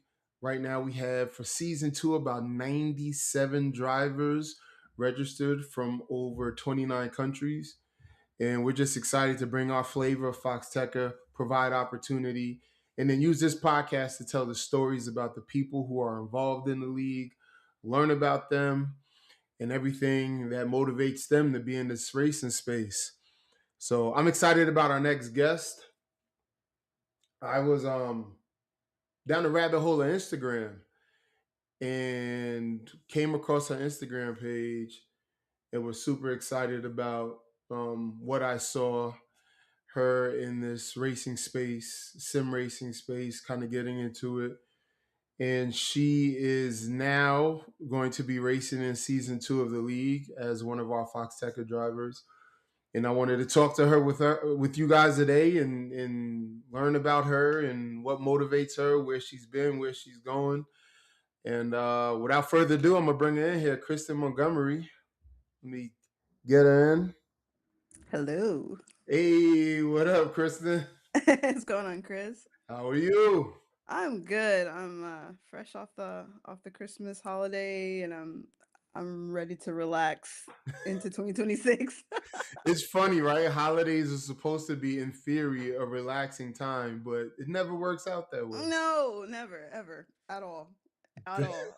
My birthday was in November, so I feel like from there all the way it's just like you riding the wave. So I'm just existing right now. Well, welcome. Like I said on the intro, I went down the rabbit hole of Instagram and I found your page and was super impressed about actually I was excited to see a Black woman who was in the sim racing space, and whether starting out or doing it for years, don't see many in this space. And I think I reached out to you, was like, hey, super excited, like, what's going on? Talk to you about the league. And was honored to have you be a part of the Foxxtecca team on this endeavor. But where you from? Like, what's your origin story? Yeah. So I'm from Georgia, north of Atlanta. So well, actually, you know what? I was born inside the perimeter. So Okay. yeah, in Atlanta, it's Oh, like, now oh you yeah. claiming it. Okay, You know what I'm yeah. saying? Like but yeah, no. So I was raised in Marietta, Powder Springs area. And yeah, we had the only street light installed on our street, so in the country. Wow. It looks completely different now. It's beautiful $1 million homes everywhere, but we own some acres out there. By we, I mean my dad's side of the family. He grew up there when it was like dirt roads and stuff like that. So lived across the street from my grandparents, and then like my great aunts, and everybody was like kind of around, like walking distance. So um definitely a country girl, believe it or not. That's good, man. There's nothing wrong with the country. There's good eats in the country. I know that Good much too. eats. And I was always outside being Yeah, adventurous, doing something. yeah. So yeah, that's where I'm from, and I'm still here in Georgia. Just bought my first home earlier this year. Congrats. Thank you. I don't know what I was thinking, but here we are. I'm like, You what? realize the work that goes into it, right? You just Man, like, why listen. did I do this again? I'm like, wait, so no one else is gonna pay my mortgage? It's just oh, On okay. this breaks, I gotta call. I can't call anybody. I gotta fix this and pay for it too. I Like, oh, wait a know. I minute. was like, oh, I got it. Oh, okay, it's me. Okay, Yeah. I'm the premium adult here. I didn't know. I didn't know. But it's a dope milestone, man. So how did you like what were you into growing up? You say you were outside. Yeah, I was also, so BMX, biking, rollerblading, um uh what else did I like to do? I like to be outside, and also we kind of didn't have a choice. I was very much into music and art and things like that, photography. It's a big passion of mine, videography, storytelling. Um I wanted to be an actor growing up. That was like I was trying to get into everything theater I could, and see, I was always singing and doing something performance wise, and just making a fool of myself.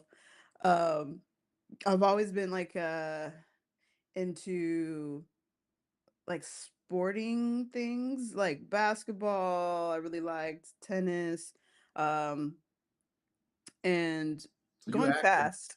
Yeah, you active, going fast. Yeah, we used to like, and I think back on it now, I was like, wow, kids today could never. But no, like I would be on the bike, no helmet, no protection, just hauling down this dirt hill, and then like hairpin turn, like and doing all the fun stuff with my brother and my cousin, and because they were the two boys were the closest to my age, and I was the oldest, so the ringleader, and yeah, so just jump, seeing what ramp we could make to jump and do some Yeah. crazy stuff, so yeah, Those were the days, right? These back those in were the the day days. stories, but those were good times, Yeah, man. we had to drink from the water hose because you can't go in and out the Yep. house. Yeah. So definitely the early 90s, or early 90s I was a kid, but like late 90s, early 2000s. Yeah, and then from there, I mean, I guess like once I started to kind of get into like my teenage years, like tennis, basketball, and then like really, really delve into like singing and performing arts and that sort of stuff. As much as I could, I started working at my church and helping them build their stuff. I ran Simon Cowell's MySpace back in the day for yeah. That was Insane. that was just a random endeavor. It started as a fan page, and like he didn't have one at the time, and I was able to connect with his publicist and some other people that kind of helped me get going, and How did you connect with them? Like, where did that I bridge just be you reaching up? out to people for real. Oh, Like I'm really? So that you person. went I'm for like, it. That's good. yeah, I'm a people person. I'll talk to anybody, and because to me, people are people. Like everyone is special, and they're an individual, but like at the same time, like you're still a human. So Yeah. I don't really get like shy in that way. Mhm. So I'm just like, hey, I'm doing this thing. But it was doing really well as a fan page, and so they were like, oh heck yeah, like it was sanctioned, if you will, and as like the MySpace, and then unfortunately it got shut down by accident, and so they tried to restart Mhm. it, and it kind of lost all the data, and I was just like, okay, moved on. Yeah. Um, MySpace was fun. I remember having my MySpace page, and you could put the music, right? You we could all set learned the how to music. code, man. We Yeah. were all coders. That's a fact. Yeah, we were all coders back then. So, Man, then they came with the top 5. I think that was another thing. oh, the Oh, top my 5. Oh, and slave. it was very important who was on your top 5. It was It crazy. was crazy. R.I.P. MySpace. I know. Good Time job, was Tom. had. Tom did a good job. Yeah, Tom. Yeah, Tom did a good job. Oh man. But yeah, so I mean, that was kind of what I was into as a kid. Just I put my hand in everything, anything I could. I always kind of like envisioned. I don't want to say like being a superstar because like it's not really about fame, but just like I liked just being like exploring and going places and trying to figure out like so I would always dream because I didn't really travel. Mhm. So I would just like in my mind dream of where I would be and like where I would travel to and who I would meet and things like that. So that was me. Imagination is a powerful thing, right? I grew up Super. like I have a younger brother, but there was an 8-year difference between us. Hmm. So a lot of growing up was like I'm from the era it was punishment to be in the house, right? So and I grew up in the city, so you're exploring outside and things of that nature, but you always dreamed, right? Your Yeah. imagination is what took you away or took you wherever you wanted to go. So it was powerful because you didn't never really know where you're gonna wind up. But I think that continuing to dream, like it shapes so much about being a human being.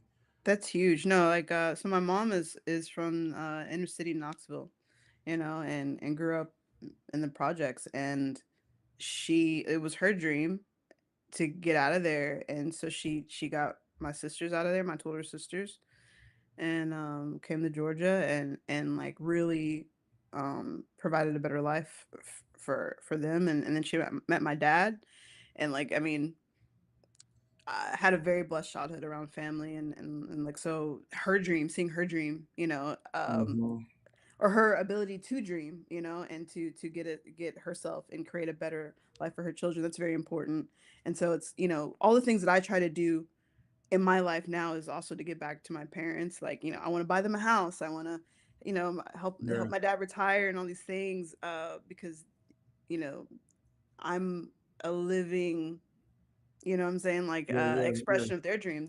As a matter of fact, on Christmas Day was their first time coming to my new home. And that was just that felt good, yeah. for them to see like, yeah, your baby girl's doing something.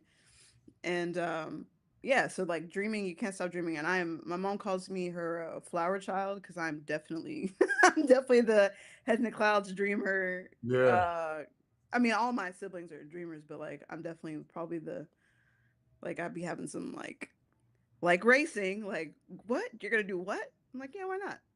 Let's just It's try it. important though. Yeah, it's important not to like limit yourself and embrace that because the possibilities are endless, right? Hmm. And it's usually the the thing that you think is impossible and you wind up being able to do it, right? That's the idea. That's the idea. So, um, racing, motorsports in general, I've always loved, right?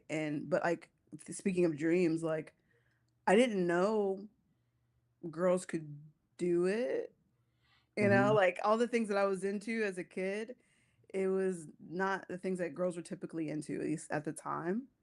And so as I got older, I kind of started to stray away from those passions, those interests, because it's like, oh, go focus on dresses and whatever, right? Which I still love a good dress, love throwing on some good heels and being cute. Like, don't get me Hmm. wrong, but like I also like to I can throw a football or I like to, like that kind of thing. Let's race. I'll take off my heels, let's race. That kind of silly Yeah, stuff. And so duality. yeah, duality. And so yeah, so like racing, I've always loved it. I started off with the intention of racing motorcycles. So I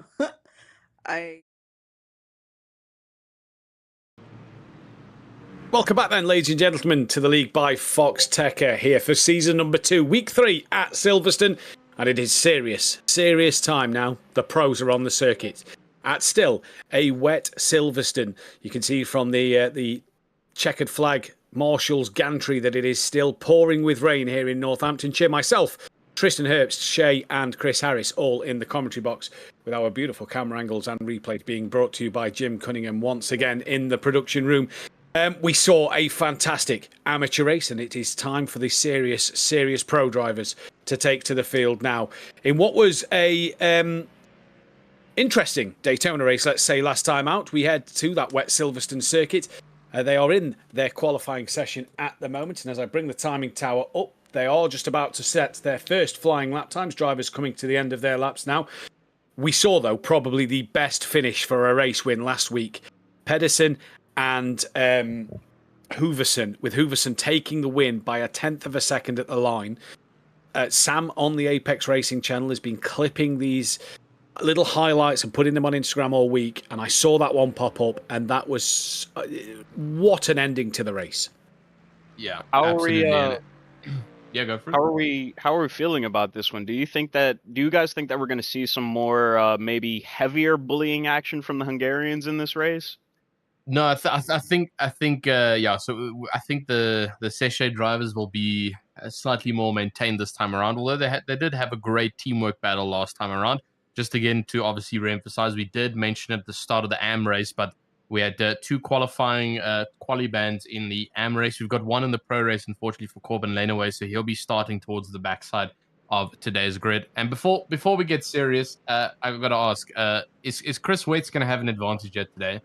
You guys better get that joke. I'm not going to expand it further. I mean, if he's got an advantage today, it's again unfair because he's got coffee in the back, and he's a wet master. I don't know why, but anyways, let's move on. So we've got Ballas Pala currently in the lead, 2:15.5, and Joff 2:15.8, 3/10 off in the Corvette. And Joff gave us a little bit of an insight in the virtual grandstand that the Corvette is very, very tricky out here. He's changed liveries again, and my goodness, he comes out with yet another bang. I mean, what a great livery there from Joff. And before I toss over again, just a quick thing in our virtual grandstand. Kingston Mullings asking, will the Pro-Am drivers be interviewed? As we mentioned in the finishing procedures of the AM race, the Pro-Am drivers can be interviewed, but only at the end of today's overall event. So only after we've interviewed our pro drivers at the end of both of their races. So if you're wanting to stick around till then, you are welcome to, but it is going to be a bit of a wait. That's when we'll do the Pro-Am interviews. Indeed so. So like Tristan's just said, Pala on pole, 3 temps clear of Joff, who, again, home knowledge, but he did say that Corvette is a bit of a... just going... Was Dragotta in Porsche? No, apologies, Jim Dragotta was in a Mustang, was he not? Yeah, I believe he was. Jim Cunningham throwing us off here tonight. Saying that he was in the Porsche. He's just gone up to second place in his Ford Mustang, and Alexei Nesov was top, dropped down, back to the top. Not sure what happened there, but Nesov goes provisional pole by 0.6 of a second at the moment from Ballas Pala. So yeah, interesting to see some of these times coming in. Where is Zane Khan yet to set a lap time at the moment? The Audi's yet to set a lap time for it being such a superior car. A lot of drivers that we're used to seeing at the front end of the grid haven't set lap times at the moment. Obviously, Corbin Lenaway cannot qualify, so he won't set a lap time. Russell Soto, another driver who hasn't yet set one at the moment as well.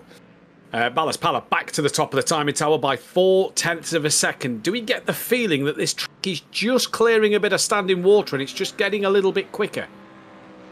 Yeah, possibly so. I think it is definitely from the camera angles we can see there's a little bit more reflection on the a little bit less reflection on the surface, so there's not as much water pulled up. So maybe a little bit more consistent racing that we're seeing here today. But talking about consistency and what we were referring to last week is the bullying by the Hungarian drivers. But the Seshay drivers, we've only got one of them actually here today of Pala. Does not look like Moratz is here today for this race. So I wonder what's caused him to miss it. So we've only got one of the Seshay drivers. He's going to have to fight it out by himself up in front. He's going to have Nesov for the time being and Dragotta a little bit further behind. Nikolai Peterson also up in 5th. He hasn't been able to set a better lap time for the time being, but we do still have about a minute or so of this qualifying session. Now, I'm not going to lie to you, I'm a little bit excited to see what the pros can do. We saw what the AMs can do, and they genuinely managed so well around this wet circuit. I know I probably couldn't without a ton of practice, but they definitely managed to keep the cars nice and consistent. The question is, will the pros be able to? There's that weird split between pro and AM. You've got your AM drivers who are a little bit more calmer on the cars. You can see that they manage it a bit better. The lap times are slower. But then we have our pro drivers who, I'm not going to lie to you, Matthew, sometimes they do become a little bit aggressive when it comes to track position. Yeah. erratic, I'd say, as Peterson there moves up into 3rd place. King moves up into 12th. Yeah, sometimes a little bit erratic, don't they, out there? And you've got the feeling in Pro that they have gone for kind of that, I need the best position I can be in at the end of lap 1, as Ballas Pala is coming to the line. You can see there 4 green splits. That could be maybe a slight improvement. No, sets exactly the same lap time. Oh no, it does change now to a 2:14.2. So improves by a couple of tenths there as drivers finishing their last lap. Ballas Pala looks like he's going to be on provisional pole for this one. But yeah, drivers just sort of a pro racing. The track's definitely getting quicker there because rolled right at the death. Manages to pop it into P number 2 just as the session ended. Rolled. Absolutely great job from him. I saw that Gabrovsky had moved up the order a little bit, and then just as the session ended, snatched P2 away from Nesov. So it'll be Ballas Pala alongside Rolled, Alexei Nesov from Nikolai Edison. Malik Ray will be P5 from Denis Grabowski. Kyle Robertson, P7 from Leo Dragota. Aaron Zurich will be P9 from Marley Joff. Josh Green with Gregory Hooverson down in 12th place. Yeah, absolutely. 13th, we've got Dominic Koroshavin in 13th. Ty Dunnett will take 14th with Jaden Conrad in 15th position. A little bit after that is 16th of Miles Brown with Tyler King in 17th for the Superlap X Phase team. Eric Hasselblad, Halsband in 18th with Zohair Ahmad 19th position. Michael Odell will take 20th. And Cameron Brown from FX Simulation takes 21st. Wilhelm Andre will take 22nd with Elliot Court 23rd. Arnav Singh takes 24th position. Gabriel Ivanov will be 25th from Joe Manzoli in 26th. AJ Rosselli will be P27. Cadence Presley. Then it'll be Fernandez from Souza. Russell Soto from Cuthbert. Chris Wetz from Gabriel Jones. Merson and then Lenaway rounding out the top 36. Yeah, and after the 36, a couple more. Alejo Fernandez, followed by Lucas Souza. Russell Soto takes 31st. Anthony Cuthbert takes 32nd. Chris Wetz down in 33rd. Unfortunately, the surname did not help to get up towards the top 10 there today. Gabriel Jones takes 34th, and Mirazan takes 35th. I thought we saw a... Oh, yes, this is just pulling slightly. I'm realizing it now. I got slightly confused there. I got so confused there. Corbin Lenaway takes 36th, and Paul Nye 37th. Aaron Ackles still take 38th. And Andrew Herschel, 39th, the final car on the grid. 8 cars less than the AM is Zane Khan from the Altitude Freem esports team. So 8 cars less, but a whole heap more aggression. We'll have to see how this race turns out today. The pace car hasn't leaped off the line just as of yet. Our gantries have appeared, but we'll get racing ever so shortly. And then as you look at the front, there's that unmistakable livery from Pala. That beautiful, beautiful white livery. I love that thing so much. You see, I'm not a big fan of white and black and grey liveries. I don't know. I like the colours. I like the colours. You like all the colours out on track. I mean, there's a nice orange Mustang at the back there. He's pretty vibrant, even though it's one solid block. That's Denis Grabowski's next to him in the Subaru style livery. But then Leo Dragota is in a bit of a simple one. Joff livery. I do quite like Joff's livery. I like Dragota's there. You got the Jamaican kind of coloured Mercedes just in the background, but Pala's already decided to put the throttle down, it looks like, through the first part of club and get into the lead of this race, and that is then the Aston Martin of Nesov getting into second place, and Rolled did really well to get it into second place on the grid, but into third, and Rolled has just been absolutely swamped at the start of this race. Don't think he expected Pala to go when he did. Rolled has been caught out napping here, and is dropping down the order. Oh, Dragota with a big send onto the back of the Golden Eagles I believe that is Grabowski just in front of him. It might be Ray, sorry, as that's Grabowski in the orange Ford Mustang sliding through the corner. There's Carl Robertson. I'm enjoying that British racing green almost of the Jamaican flag inspired Cool Runnings kind of looking car, that. As here comes Zurich, gets a better run out to Village, down the Wellington Straight. He moves up another position. Hooverson looking like he's going to try and get into 10th place. And once again, we head up 3-4 wide maybe into Uplands and Luffield section of this circuit. Sorry, Shay, what was you going to say? Fun fact, as a Jamaican, I like to keep track of all our traditions and things that we do. And I'd like to notice that every time we're in a car or we're in a track or something like that, you can always tell it's us as Jamaicans because we do the absolute most to let you know that we're Jamaican drivers. Flag colors, flags, entire pronunciations of the country's name on the car. I love that the Jamaican drivers in our series so far have been so great about their representation. Oh man, that's epic to see the differentiations and stuff coming in there. But that was actually Grabowski. He's up in the Aston Martin currently in 4th position. That Subaru style Aston Martin.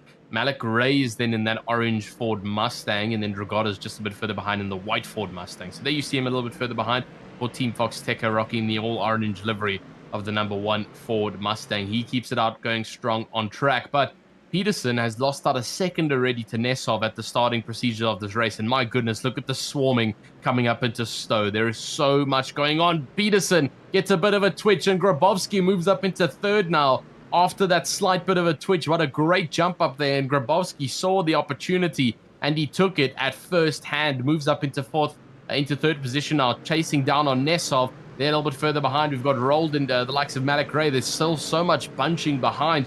And unfortunately, Dunnett and Conright have dropped off. Ivanov have also dropped off. And a couple of the drivers just not having the best of time. There's another driver off on the left. That's still Dunnett, who's currently now got the yellow flag for going off track, unfortunately. There's Brown a bit further behind.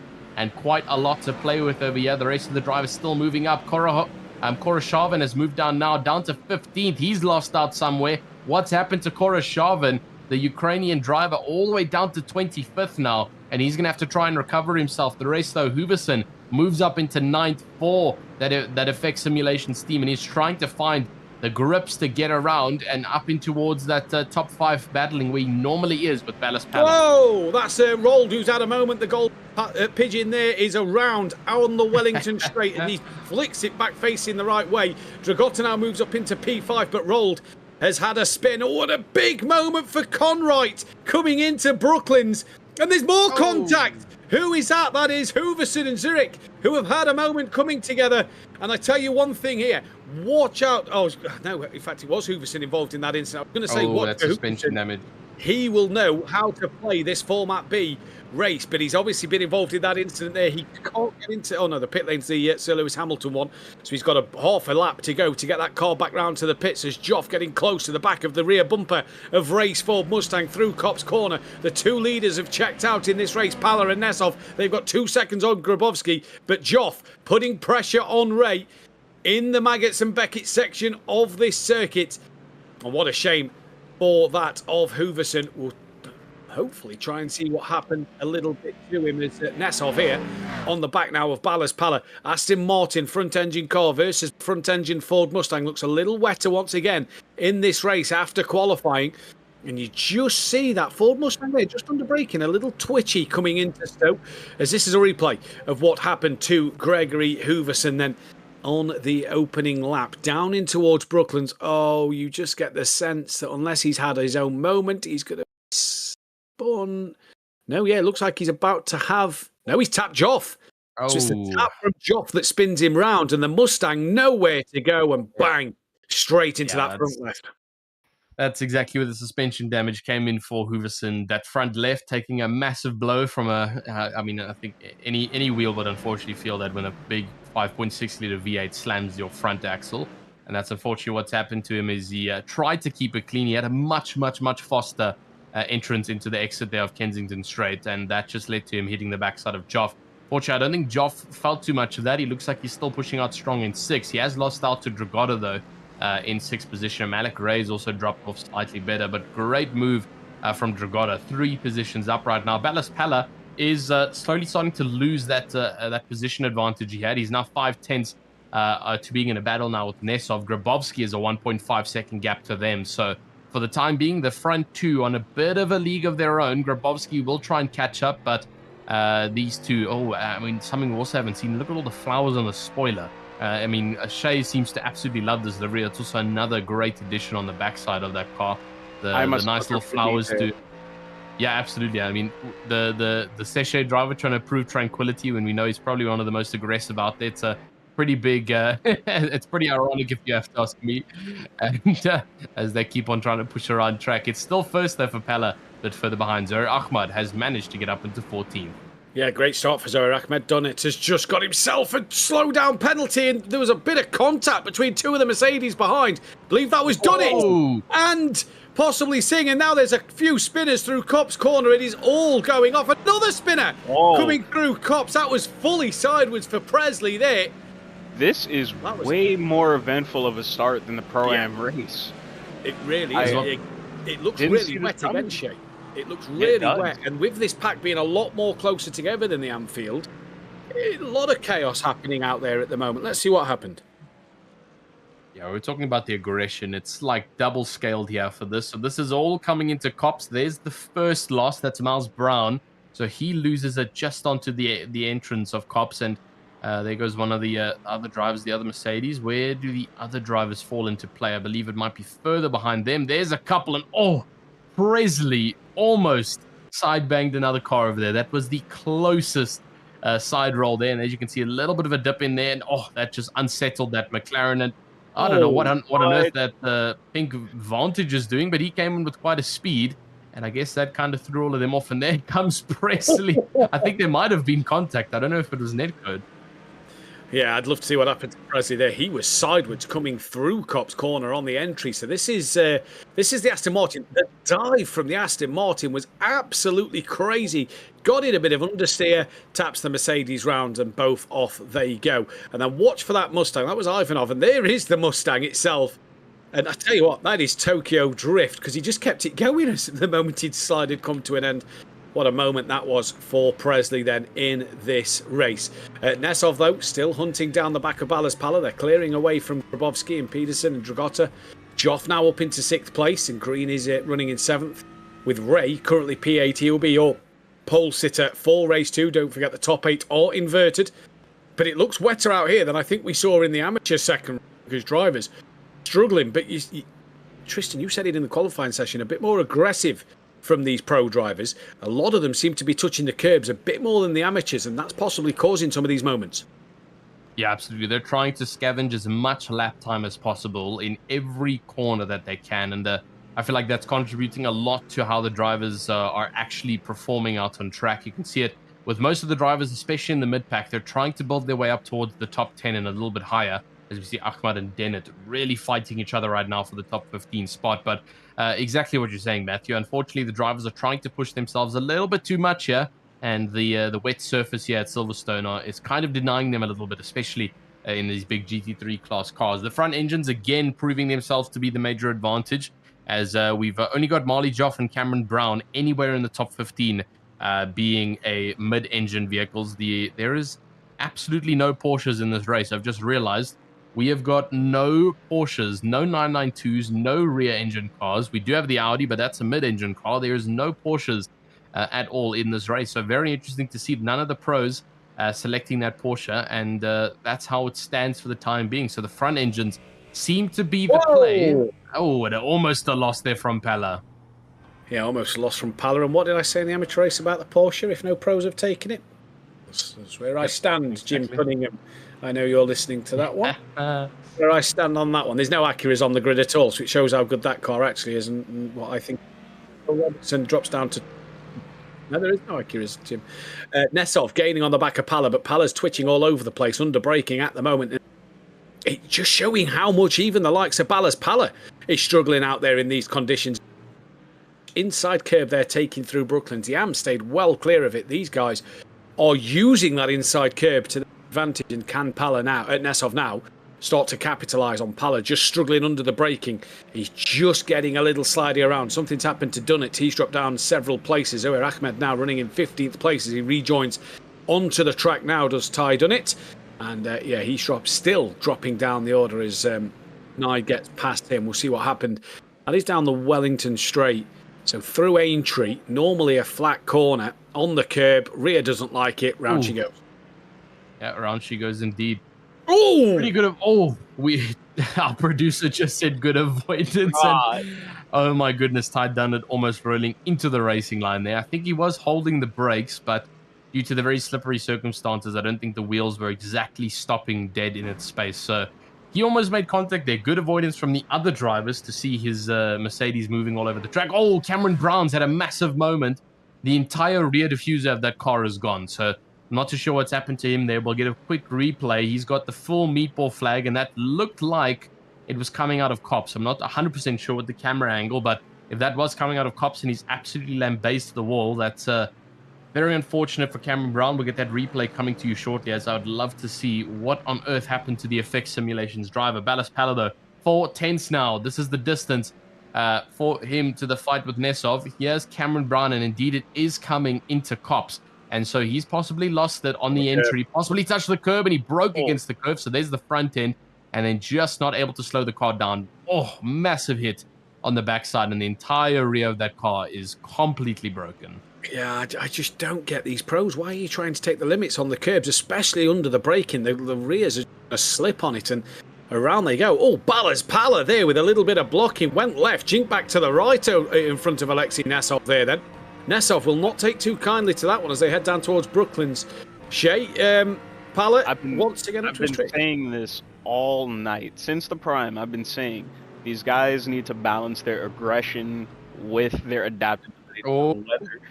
Everyone is being so aggressive. Look at this. Oh, yep, there's your aggression as you talk about it. A little bit of a push coming over there from Nesov. Grabowski's capitalised on that. Yeah.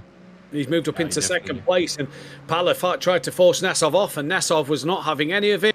You dish it out, I'm going to give it you once again. Grabowski now moves into second place, and Nesov now leads this race from Ballas Pala. I mean, we can say it's aggression. Pala could just genuinely Grabowski moves up. Yeah, Grabowski's just claimed it again. So double overtake in 2 corners. Grabowski got an easy overtake on Nesov. I'm not too sure where that happened. Possibly a little bit of grip loss there from Nesov. I think he went slightly wide, and Grabowski saw the inside line, absolutely took it for the 3M Esports team, and moves up into first position now. What a great lunge. Nesov is going to have to fight this, but he's got Pala behind. He's also going to be fighting it. Conrad moves up into 7th position. And someone I also want to look at is the likes of Corbin Lenaway. He's actually out of this race down in 40th. He has not come out of the pit lane. So here's the replay. There you can see Nesov goes completely wide through Cops and just opens the door to Grabowski. Much better straight line speed. Aston Martin versus Aston Martin, the V8 power, and right up into first place, the number 41 goes. Yeah, great to see the Aston Martins doing well on home soil here for the British manufacturer, as Nesov now trying to wrestle that car through club onto the back of Grabowski. Joff has just taken Ray for P8, so Joff dropped down the order a little bit. He was running up in P6 a few moments ago, but Nesov now leading through Abbey in toward Farm. Little twitchy on the front of Nesov's car. Pala still there. Peterson in the background just in the wings. What's going to happen in this race? There is Ballas Pala. Took the pole position, couldn't hang on to this race lead, though he's down in 3rd place there. And then currently running P4, your 2nd place man last time out at Daytona. And this is only race 1. We've got the 30-minute race 2 coming your way shortly. We've got 11 minutes left, of this first race before race 2, where the top 8 will be inverted. Here comes Nesov. Is he going to pull out to have a look up the inside in towards Brook? He will indeed. Goes right up the inside at Brooklands. Contact made between Nesov and Grabowski. Here comes Ballas Pala. Can he capitalise? Not just yet, he can't. The long way round Luffield. In the dry, no hope. But in the wet, you may look to get the better run through the corner. And he looks like he's got to leave that. Grabowski, no, he hasn't. And we'll have to wait in the wings. Now looks up the inside through Woodcote. They come now. Little slide from Pala as well on the turning into Woodcote. Track definitely looks a lot wetter. Look at that spray. You can barely see Nesov's car in the spray. Grabowski's car in the spray from Nesov. And it is really, really wet and tricky out there. It is. Yeah, indeed. Very, very wet and tricky out there. As they now come through Maggins and Beckett, you can just see the rear brake line of that Aston Martin. It is a pretty distinguishable line, and I guess that is all that Pala's got to play with coming in through these next couple of sectors. All he can see is the spray from the rear of the cars up in front and just that one rear brake bar, and that's all he's got to rely on in terms of distance. The rest is completely blocked off, and you can see Nesov's front bar has even turned off or possibly been smacked out from the contact with Ballas Pala. So let's hope he stays up in front. He doesn't need the light bar for the time being if he holds off. But to be fair, the lights are also not doing too much with all the rain spray that we're seeing over here. Coming now into Club Chicane. And there's the good old Audi. He's currently fighting on strong with Andre, it looks like. And he's down in 26th position. Murazan moves up now in the Audi and coming through the Maggots and Beckett chicanes. The number 25th position for the number 730. Great stuff to keep on moving up the pack. And that's 10 positions gained overall. I'm flexing his car so much because he deserves it. What a great move up on the inside as well. Tyler King diving up now on the inside of Ty Dunnett. Oh. It's the battle of the Tylers, and what a great move up on the inside. Pala's lost out. Yeah, he's down. I don't know if anyone. Oh, I'm sorry. I'm No, really sorry, but I've just taken a quick look at the YouTube comments, and there are a lot of people that are really, really not happy with Pala tonight. Yeah, I'm kind of staying away from the YouTube comments as he got on the brakes through Abbey and lost the rear. I've seen some of the comments in the chat, and I'm kind of keeping away from them. You know, let's get some positive comments going in the virtual crowd tonight, so that we can repeat them on the streams. Because I'm not going to repeat the bad one. I'll leave that for the league admins to look over. But yeah, Ballas Pala lost it on his own through Abbey, and now he's coming under pressure from Conright. He's down in P number 6. And I tell you what, I said I wasn't a fan of black and white liveries, but that Audi with the bit of red to break it up, it was a shiny red. That's quite nice. Yeah, you better keep talking, Matthew. I'm liking that. Look, there we go. Look at that bit of red just glowing to separate the white and black. Fan of that livery, Chris. Audi livery or Merson. Lovely looking livery, that one. Yeah, I like it. I like it how it's split down the middle. I like that. It reminds me of like the Joker. You know how the Joker's face kind of has like I like it. Just send me that GoFundMe link after this race. Anyways, back to the racing we go. So he's currently holding off in 25th. And now coming on to that the back straight towards Cops. This is now a pinnacle moment because he's got caught on the backside. Much bigger front engine. He's going to have the advantage in the wet. Is he going to go side by side through Cops? This is where it gets dangerous for the drivers when the aggression comes in. But maybe it's just the front couple who are trying to keep that aggression going. But here it comes. The Mustang is getting closer to the backside of the V10. And coming through the next couple of chicanes, you can see the green Mustang is getting closer. Even if you go on board, you'll see slowly but surely catching. But the question is the Audi going to park it now in Maggots and Beckett's, keep him at bay? That's going to possibly be the best strategy for him as they continue to go on the back wing now. You can see how close the Mustang is creeping now in 27th position. And Court is wanting this so badly. But here comes the back straight. The advantage is going to be in the hand of the Mustang. Is he going to be able to gain this? No, he hasn't. He's gotten actually a bit of a worse exit compared to what the Audi got. And I don't think he's going to have enough of a runoff to get in front. And the Audi's going to go defensive now. Murazan is making it a mission for anybody to get past him. He knows he's struggling a little bit in the mid-engine. And so he's got to keep the big front engines at bay. And so he's going to just continue to defend. Here's Russell Soto, one of the flying shoebills down in 4 positions currently, and just the same loss lockup we actually saw from the previous drivers as well. Yeah, Aintree's normally flat in the dry, but through in the wet, it's a different thing. Here's Cadence Presley once again. This is coming in towards the final part of club. Yeah, just round it goes. Just as you want to get that power down, it's very wet out there at the moment, touching the curbs, and drivers just struggling out there at the moment. Do you know what? I will give applause to Mirasen here, because I like it when drivers go bold car choice, and that Audi, it's a bold car choice. He's gone completely different to the rest of the field. I applaud him for that. Nesov leads over Grabowski now, so Nesov has retaken the lead of this race. Conright and Joff are now trying to get onto the back of Ballas Pala for P6, 7 and 8. We've got a lot of fighting happening down the bottom end of the field. Court is on the rear of Mirison in that Audi Ford Mustang fight once again. But your leaders, Nesov, Grabowski, Pedersen on the podium at the moment. Dragotta, Green, Pala, Conright, Joff. Your top 8 that will be inverted. This will put Ballot in 3rd place for that second race. Watch out for this man. In not only this race, but in the next one, he will be on a charge through the field. Gregory Hooverson will be. Poor qualifying at Spa. Race win at Daytona. Decent qualifying tonight. Just got caught up in his own little incident with his own little spin, and he's going to be a man to watch come flying through the field. Yeah, we've got Sven Music in the virtual grandstand saying that Cadence Presley's 10,000 hours of drifting on sim is definitely paying off in the wet here. And I got to say, it's definitely proving for him. I mean, he was literally tandem style sideways through Cops, and I feel like most drivers wouldn't be able to maintain it. Oh, that's is that rolled in 25th, missing an entire spoiler there in just behind the Mustang of Court? Indeed, it is. The entire rear spoiler is gone, and that's going to be a very difficult car to control coming down the back straight of the hangar straight up towards Stowe. He's definitely going to come into the pit lane to get that fixed. I don't think you can hold that in the rain. Maybe in the dry, but the rain, a completely different story. Way less traction, way more unpredictable car, especially the Mercedes. So I think he's definitely going to pull it in here. If he doesn't, he's a bit of a madman, and he hasn't pulled it in. So Kevin Rold seems to maybe he's still finding traction on that super lap car. Maybe the Golden Falcon, which what it really is actually flying without a wing. Even though Falcons kind of need wings to fly, but he's going to keep pushing strong at 25th. Yeah, here's Mirison in that Audi. Looks like he could try and make an overtake in towards Abbey. And had a look, but can't do that. I think Tristan will be out going absolutely ballistic if the Audi manages to make an overtake on the broadcast here tonight. He's in love with this car. He's in love with the Counter-Strike livery in category. And to be fair, Mirison's holding his Zoli. Yeah, absolutely. With Tyler King going past him up the inside. The Golden Pelican this time.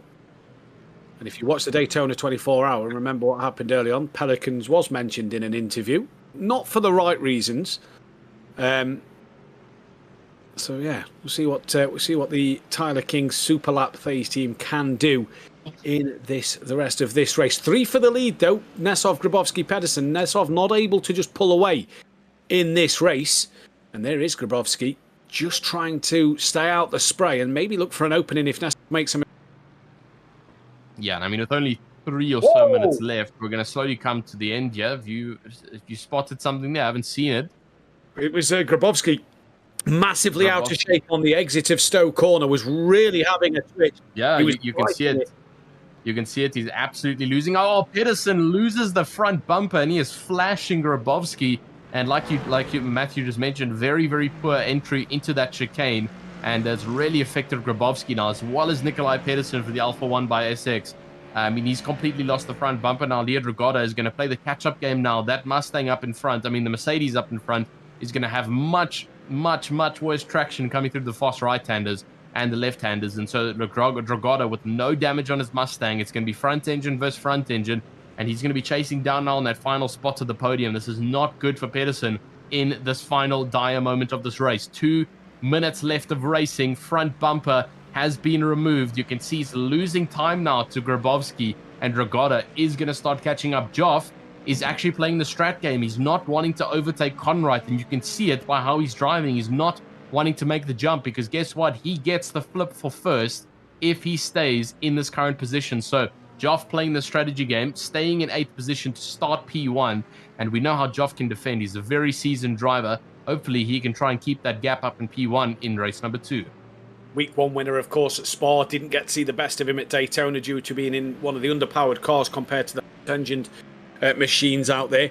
And then, you know, we get the pit stops in the 1 hour races, and we get this strategy in these 2 half, don't we? We get that.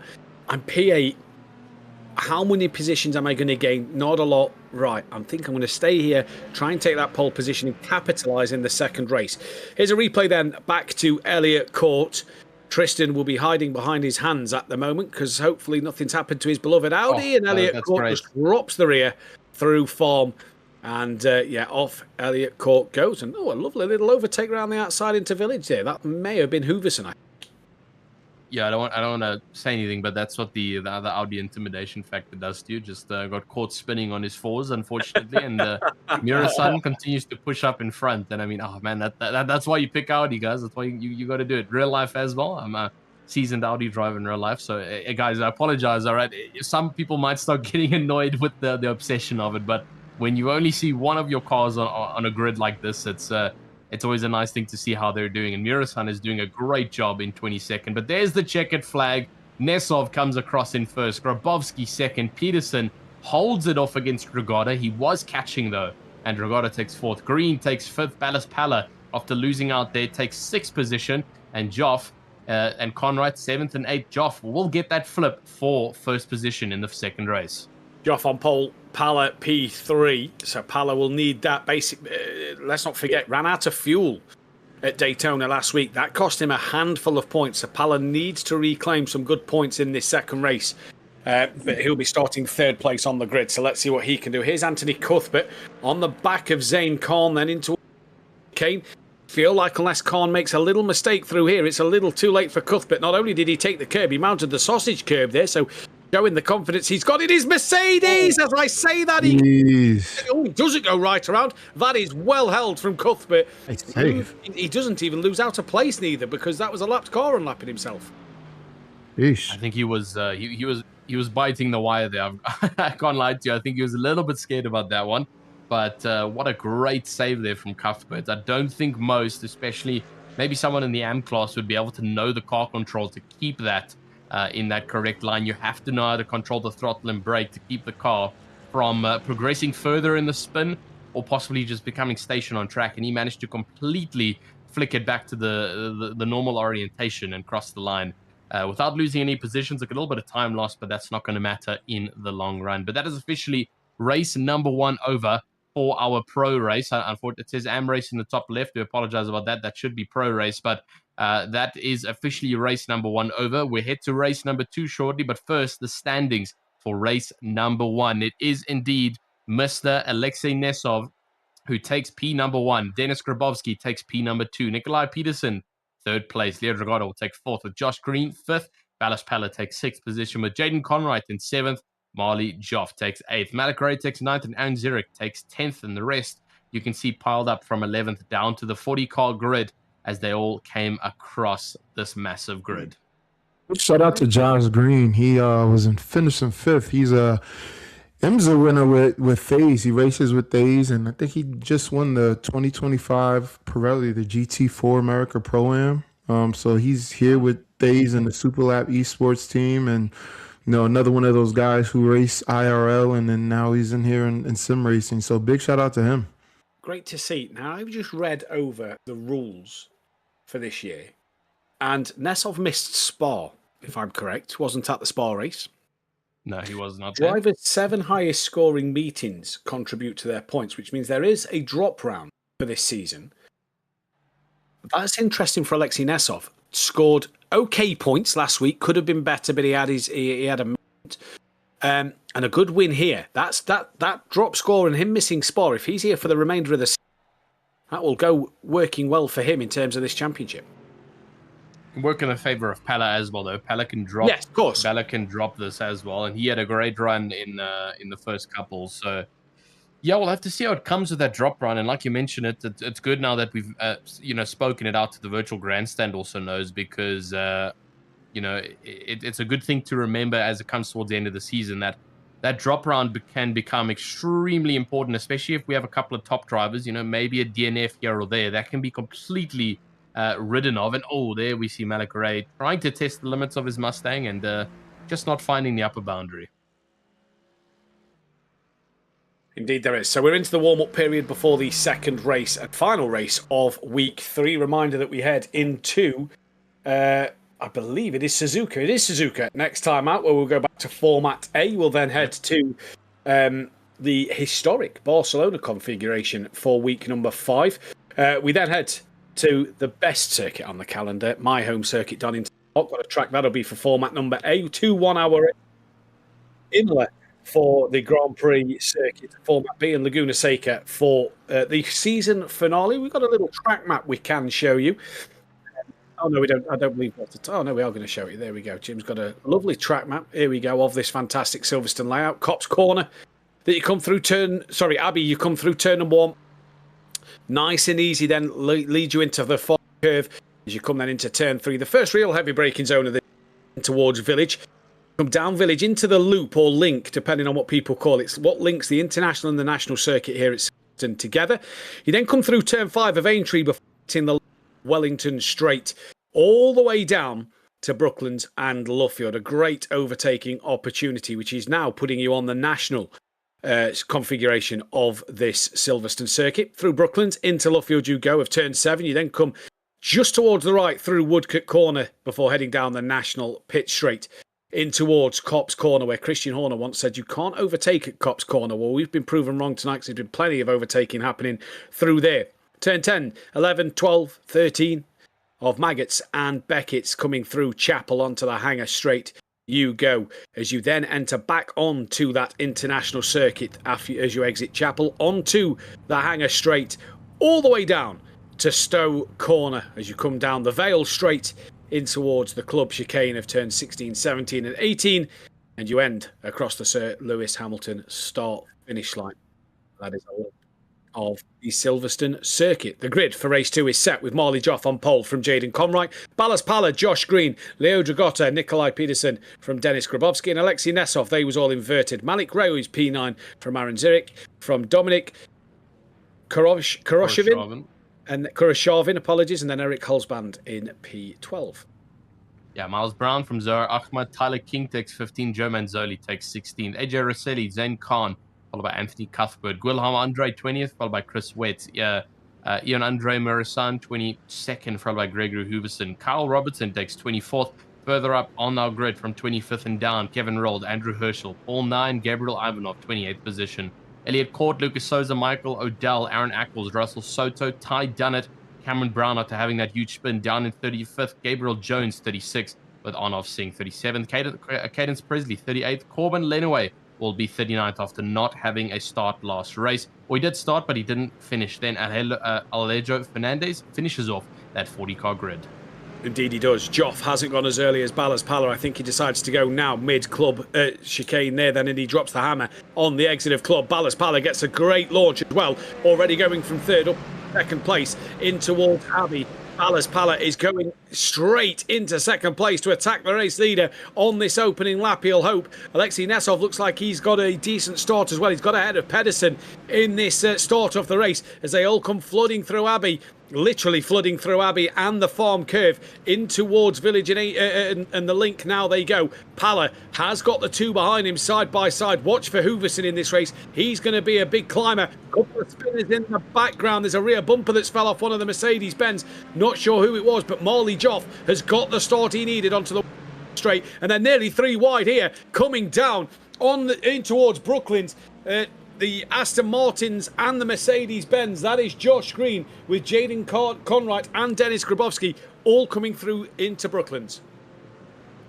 And continuing on, Conrad still in fourth position. Nesov is down to sixth position after the start of this race, and he has not had a good start. Apologies, no. Nesov started eighth position. He's up to sixth position already. It's not race number one where he was up in the top slot, so he's actually made up two positions already. Joff has still been able to hold off on first. Palla jumped up on second, like Matthew mentioned, and he's now chasing hard. Denis Grabowski up 4 positions in lap number 1, and he's going to continue to push on strong. Ivanov and Ahmad also moving around. Hooverson moves up to 15th as he now tries to gain up on the top pack. Malik Ray, though, into 7th, and Koroshavin is in 8th position. The Ukrainian driver will try and find grips here behind Malik Ray and push up towards Nesov as they continue to get around the track. So most of the drivers up. Nikolai Peterson down 3 positions, unfortunately, so he has not had the greatest of starts, and he's down to 9th. Jaden Conright is down 2. Eric Halsband down 2 as well. Zoya Ahmad down 5 positions on race start. And my goodness, Matthew, all you can see is headlights on that hangar straight. That's all you can see, and there's one name missing him from that top 8 who was in there. Leo Dragotta, I think, has missed the start of this race. He's a lap down in 39th position. So a huge disaster for Leo Dragotta.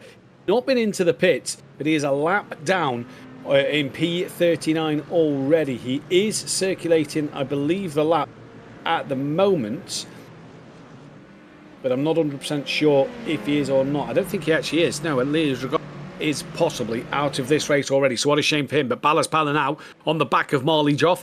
Joff was sat happy in P8 to take the points and to then try and get that pole position, which he did for race number 2, but he's now got the Hungarian driver of Ballas Palla putting the pressure on him. The Russian driver of Grabowski just sat in behind as well. Nesov trying his damnedest to get past Green and Conright. He's got past Green. Conright to go. I say he's got past Green. He's fully side by side coming through Aintree now. Joff has a little slide. So does Ballas Palla through the Aintree corner onto the Wellington straight. Both with a bit of a slide on this slippy and wet Silverstone circuit, and Joff defending that inside line of Brooklands just ever so slightly from Ballas Palla as they head through now into Luffield. Hooverson's moved up to 14th, Nye's up to 23rd. Joff's gone a little wide though through Luffield. That could open the door for Palla as we're back down with King at the moment with King on the back of Brown at the moment. But what is happening out front between Palla and Joff? Yeah, it looked like Palla was just about to get entrance there onto the back straight towards Cops, but on the outside line, Joff was able to maintain it, and Grabowski is actually caught up to Palla now. So Palla, possibly on that inside line, did lose a bit of traction with all the wet spots, and it's opened up the door to being attacked from behind by Conrad and Grabowski. Tyler King still busy fighting with Zurich down in 10th position. And so many positions moving around. Manzoli's lost the car. He's fallen off the grid completely. Not too sure what's happened to Manzoli. He is down all the way 33rd position. And looks like he's at quite an off because he's down 10 positions already from that incident. So I'm not too sure if we'll grab a replay of Manzoli. He's quite far off the pack for the time being. But there's Ivanov. Lucas So's a little bit down 26th position. Manzoli's actually completely off into the pit lane. He will go. And he has not had the greatest of race starts here. The likes of Brown and Hooverson already up into 12th position. He's moved up 11 positions in this 4-minute race so far. And my goodness, Hooverson is on a hungry charge. He is indeed. Shay, what a crazy start once again.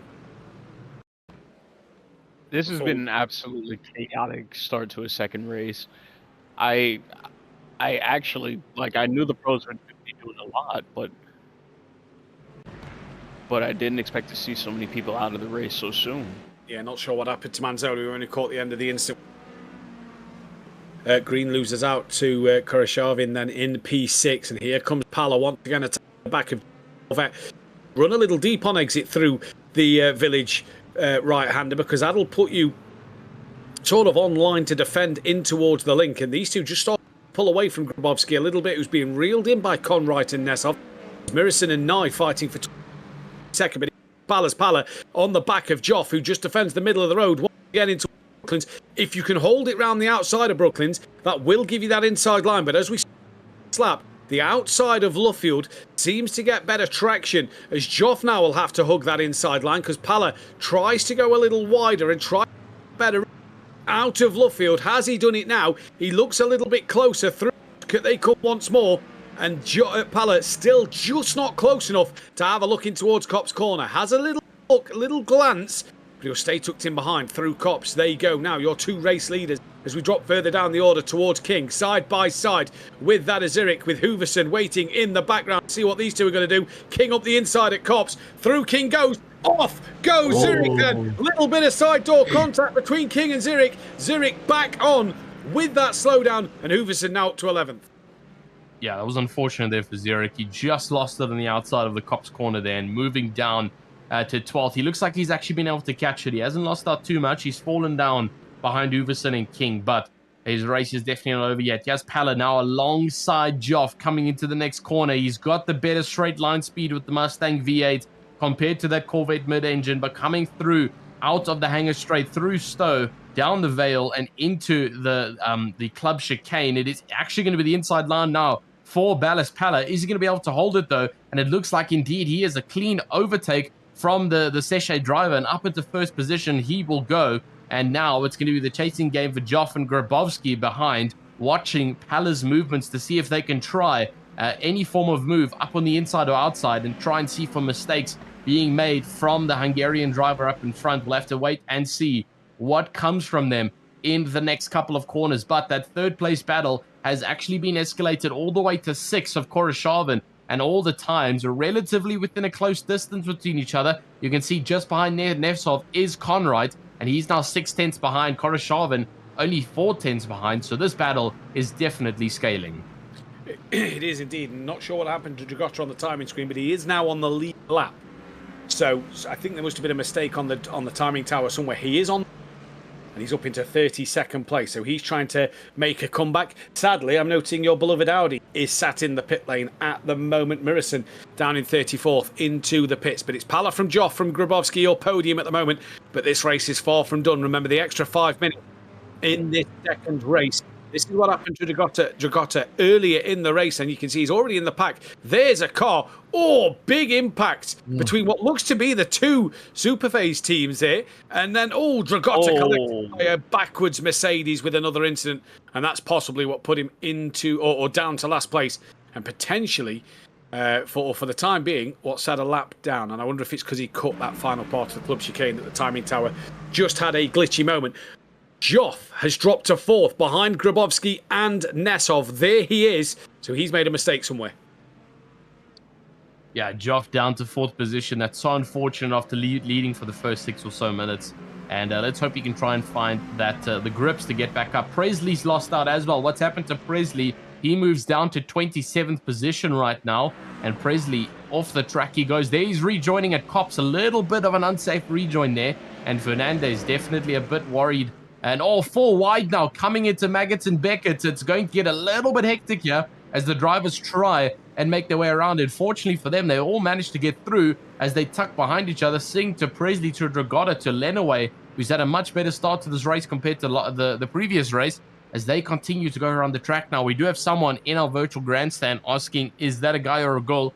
I'm not too sure which driver you're referring to, but I don't think we have any of the female drivers in our pro class. I know we've got 2 in the AM class, but I don't think any in this race. But Ballas Pala 1 second ahead now of Grabowski, as Grabowski's gotten ahead of Nesov. So maybe a bit of a fight between Nesov and Joff, and that's where Grabowski was able to claim and move up into second. And now Ballas Pala has been able to extend it to a 1 second lead.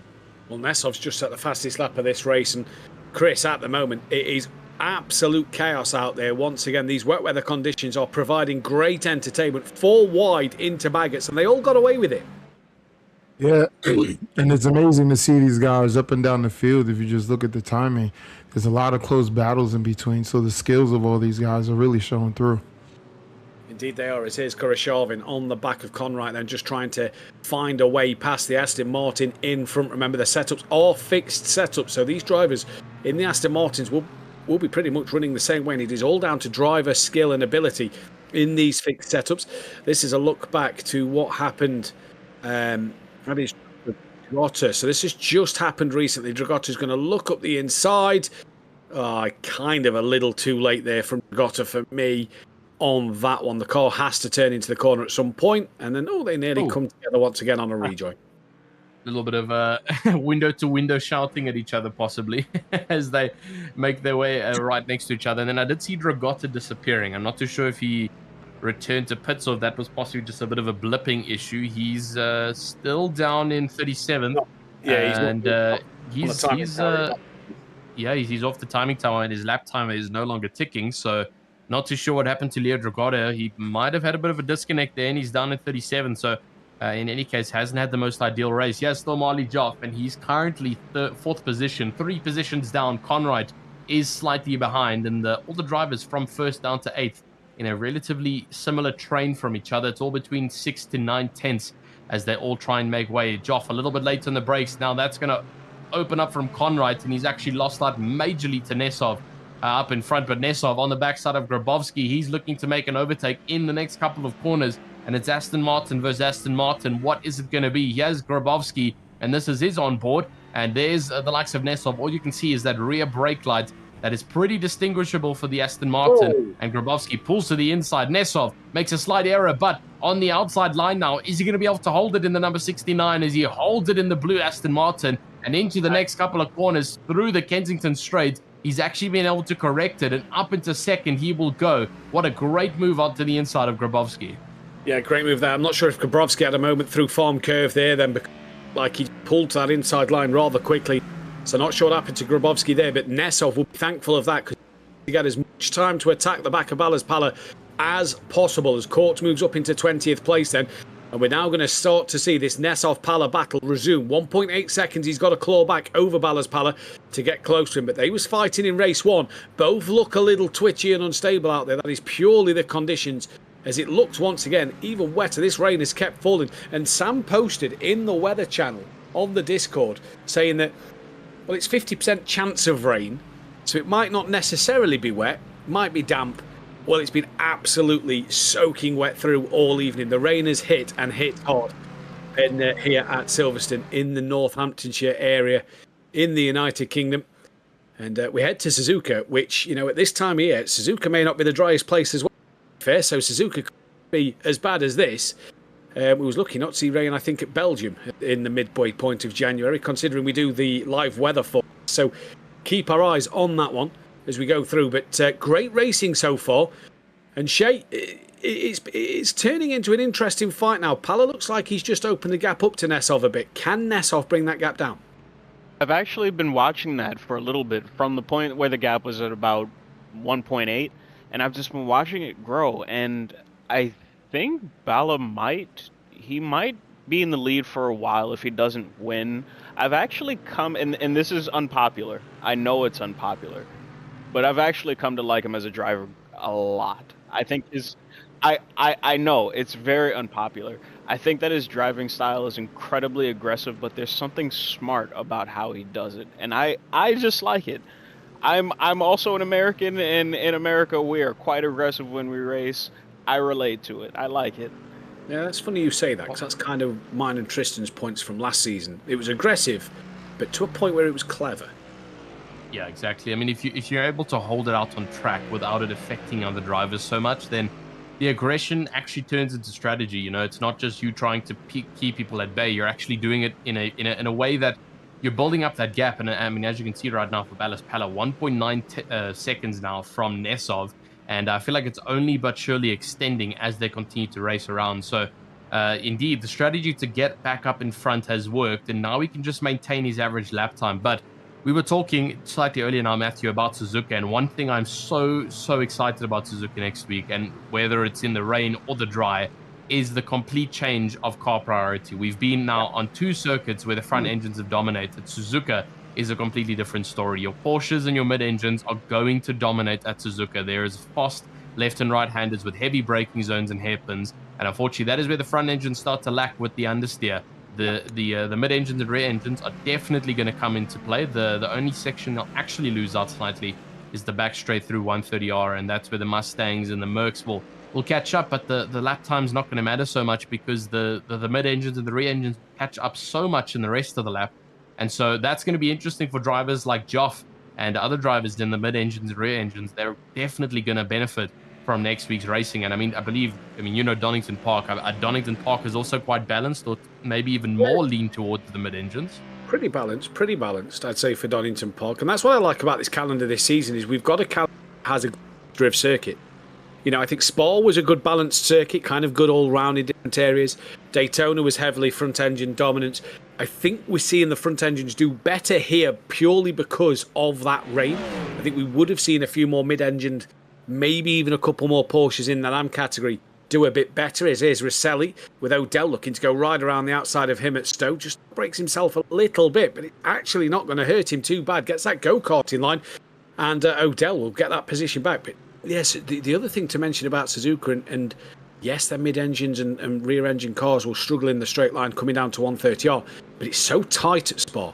It's a very tight circuit, you know, with these bigger GT3 cars nowadays. You see it in the Formula One, it's Suzuka. You see it in the Formula One, and with these big GTs, it's narrow, and that's what Suzuka's going to bring. It's going to provide less overtaking opportunity. Mid-engine can do well through the S's, especially the likes of Dunlop and the Degners. You're going to start to see them be able to just hold that lead a little bit. What you need, like you've just said, is a good car, a car that has a good change of direction at Suzuka, and that's going to be the key thing next week. Yeah, absolutely. As we see Mr. Gregory Hooverson, bottom right side, one of the championship contenders in season number 1, and he had a great race last week at Daytona, but a bit more of a struggle here at Silverstone. We did see him with a bit of an incident early on. If you did just join us around the 3-minute mark, Hooverson did lose the car. And now he's just trying to maintain that. He's down in 10th position, 13 positions up, though, from where he started in 23rd. So still doing a great job nonetheless. And he's going to continue to try and get the car going around. Josh Green now in 7th position. We can still see the likes of Hooverson in the bottom right. He'll probably disappear anytime soon. But Josh Green still going around track. There's Dominic Koroshavin in 6th. And he's actually under a lot of pressure from Green. And soon will be Peterson as well. There's a bit of a back marker in that fight. No, apologies, that's not a back marker. That's Conright up in front of Koroshavin to Green and then to Peterson. Malik Ray a little bit further behind. But Joff has also managed to pull a little bit of a gap now ahead and behind. So he's in a bit of breathing room to allow that Corvette just to stabilize again. Yep, and here comes Koroshavin, just having a look up the inside of... having a look at the inside of Koroshavin. It's Koroshavin. Conright. Nesov's got the gap down to 1.5 seconds now. Brown's got ahead of Ivanov, down for 14th and 15th place, and a little wide that from Conright as we drop back down to Zurich, who gets ahead now of Ivanov as well. So Ivanov may be a problem somewhere that he's just recovered from. Zohair Ahmed and Odell on the back of him. Conright has had a moment. Him and Green have lost out to Koroshavin and Peterson here, and Conright's now lost out to Ray. So what has happened there to Conright and Green in that latest fight? That Mercedes-Benz doesn't have a front bumper, so I'm assuming some form of contact as that Mercedes is about to lose another place. Here we go, club chicane. Conright on the... Oh, it was actually the two Aston Martins that touched. Did they come together again? Yes, they did. That Aston Martin's going to lose it right into the path of the Mercedes-Benz. Yeah, that was just an unfortunate travel back onto the circuit there. And as you can see, Jaden Conrad now limping it around in that Aston Martin. He's taken side panel damage. And obviously, I believe that's one of the Golden Falcons. I've completely forgotten who that was now. I think it was Josh Green, possibly, or Tyler King, who have now completely lost out in this. And so Gregory Hooverson up into 9th now with about 10 minutes left of racing. This is good stuff for him to get points on the board there for the Door Esport driver in 9th position. He's going to try and capitalize on Conrad and Ray up in front after the little bit of the incident they were involved in just a couple of seconds ago, and then Koroshavin also up ahead. And we know what Greg Hooverson can do. He is a great driver in terms of aggression and also passivity. I mean, he knows when to attack, he knows when to stay at bay, and we saw that throughout the entirety of season number 1. Rosselli still up in 18th position, and he's down 1 position from the start for the Race 4 Z-Sport team. Robertson moves up into 19th, and Conrad still trying to chase onto the backside of Malik Gray. 8/10 now between the two. Unfortunately, the fight for first has kind of dissipated a bit. It's all white figures next to the names, indicating over 1 second of a lap time, 1 second interval in between all the drivers. Green's got a problem here because he is tumbling down the orders, and Rob just clawed back 4 seconds within the last 30-40 seconds that you were speaking there, Tristan. Rold is gaining on Green, so Green has got a bit more damage, I think, than what we have seen. I can't imagine that's all down to the... We saw a few bumpers missing in the AM category, and drivers being able to hold to certain positions. Yeah, there he is, look, into the pit lane. There was a problem with that Mercedes-Benz, and after the incident, hard hit for Green with the spinning Aston Martin coming across the road. Hooverson now looking on the back. Have a look into turn 1 of Ab. Better of it this time around, and the gap between Pala and Nessov got down to 1.4, back up to 1.8, and Pala actually lost 2/10 on that last lap, so not a great lap for him. He needs to put laps together that is quicker and closing on Pala to just make that final lap interesting for the race winner. Yeah, indeed so. And 9 minutes left to go now for Hooverson. And chasing onto the backside of Conrad like he has been for the past couple of seconds. We're going to look back onto the virtual grandstand. Unfortunately, nothing going on here for the pro race. I think everybody is just biting nails to see what's going to come from the next couple of minutes. 9 minutes left to go. Unfortunately, no contention whatsoever for those top 3 positions. Maybe if something happens in the next couple of laps, we'll have a bit of a fight. Brown loses out to Rosselli down in 16th. Conrad still against Hooverson, and Hooverson is hopefully trying to make this overtake in the next 9 minutes and move further up into that top 8 position. Malik Gray just up ahead in his orange Ford Mustang. Similar performance between all 4 cars, all 3 cars. Tyler King a little bit further behind. He's got the likes of Zen Khan, who's now trying to find a way around from the Altitude Freedom esports team. And so lots and lots of contention in our mid-pack here as they try and escalate to give more points towards the end of this race. Indeed, they do. Green up to 21st, now down to 22nd and 23rd as Brown and Hall got past him. Apologies if my mic was just cutting in. Better now. But Pala's just keeping that gap to Nessov comfortably. So Pala looks like he could be set for a good result in this second race. And like you say, the top 6 pretty much as they are. Corbin Lenway here is on the back of Green, who's just done his pit stop, so Green will hopefully be back up to pace and trying to make his way forward to grab a couple of extra points in this race. But Shay, it all seems to have settled down a little bit now, doesn't it? And we seem to be just getting into a... It does kind of seem like we're getting into a nice, patient kind of flow. I feel like everyone's kind of learned their lesson from the first race, and they're just like not trying to push so hard that they push themselves off the track as much.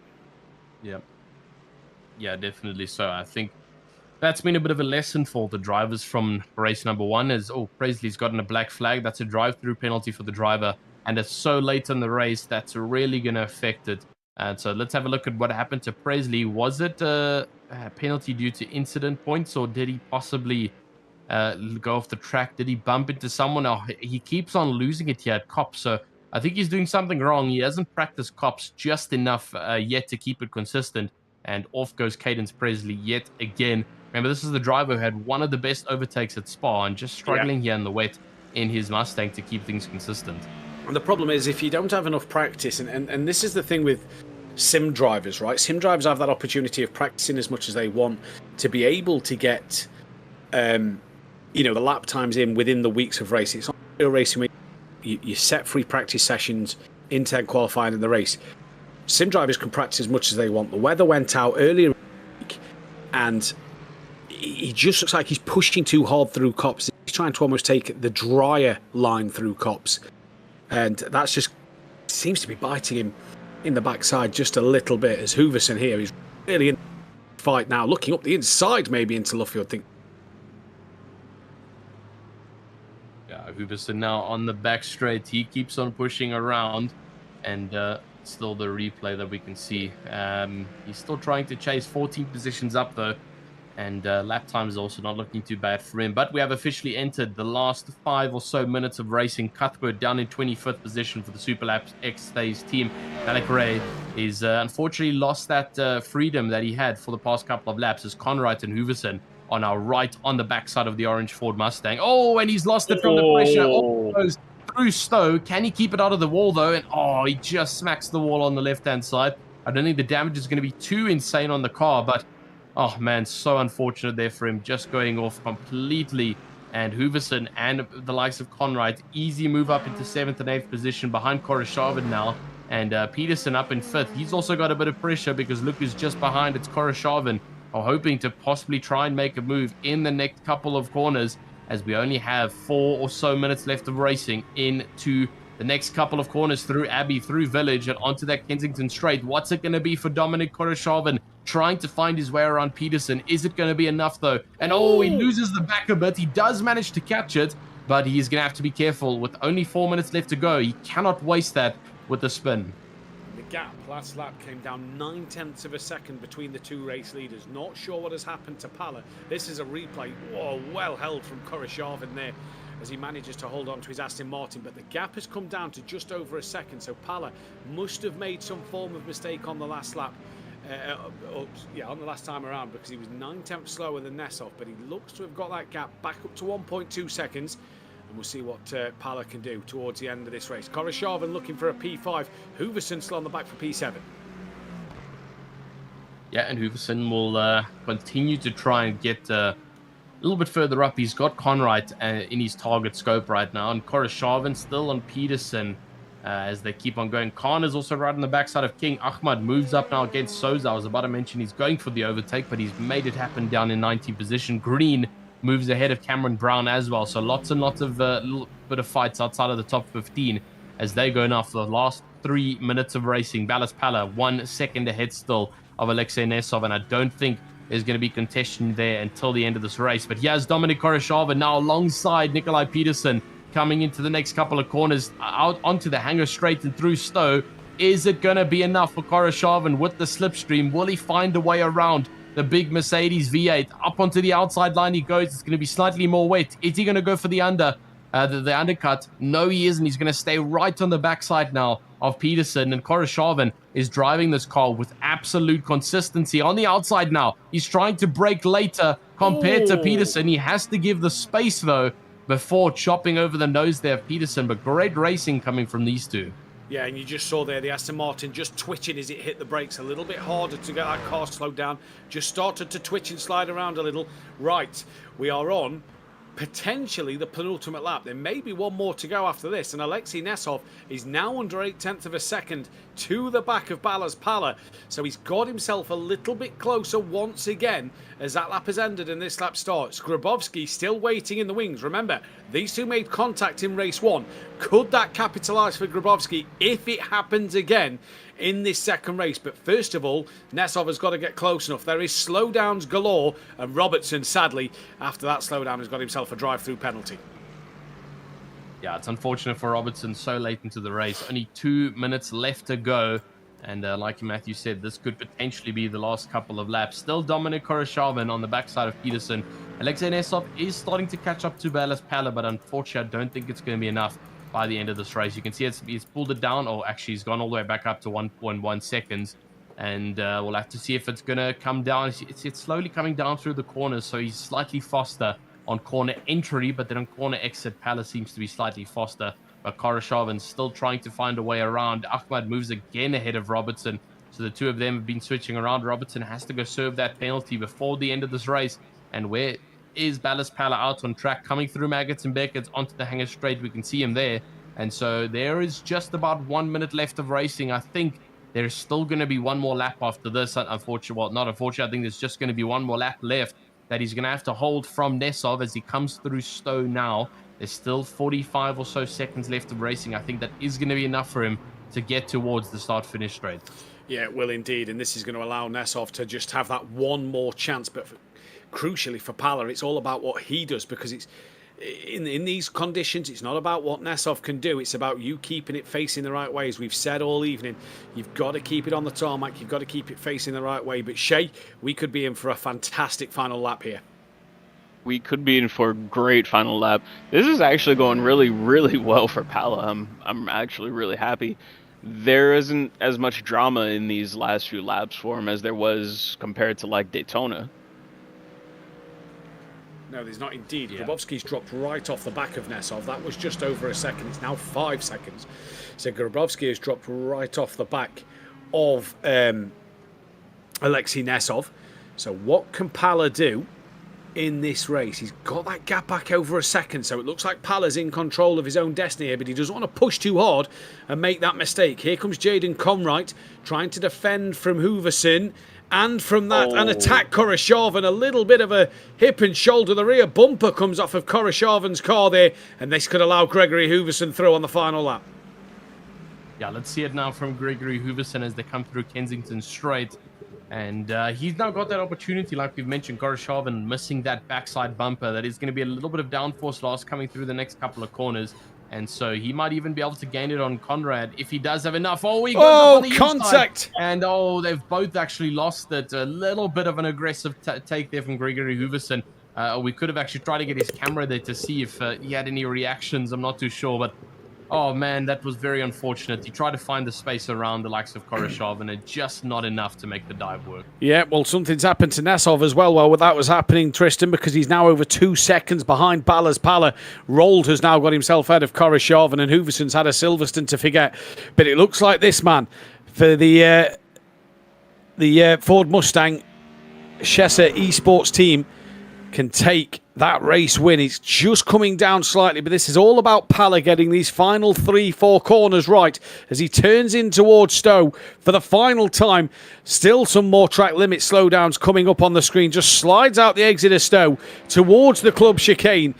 And is this Ballas Pala back on top as Koroshavin looks like he's had a retirement there. He's just dropped off the leaderboard completely. So I think he's retired from this race. But Ballas Pala will be back on top here at Silverstone. He dominated in the wet in race 2. He got in the lead early. He wins the pro race 2 here at Silverstone. Alexei Nesov second. Grabowski will take third. And Malik Ray there just got past Zane Khan. 4P8 at the very end as Zane Khan mounts the sausage curbs and again mounts the sausage curbs to try and find a way through. Can't do so. Joff P4, Pedersen P5, Conwright 6th, King 7th. From then Ray Khan. And that is Khan who's had a spin. Can he get across the line? Nearly into the back of Hooverson. He did cross the line for P9. Hooverson 10th and Road 11th.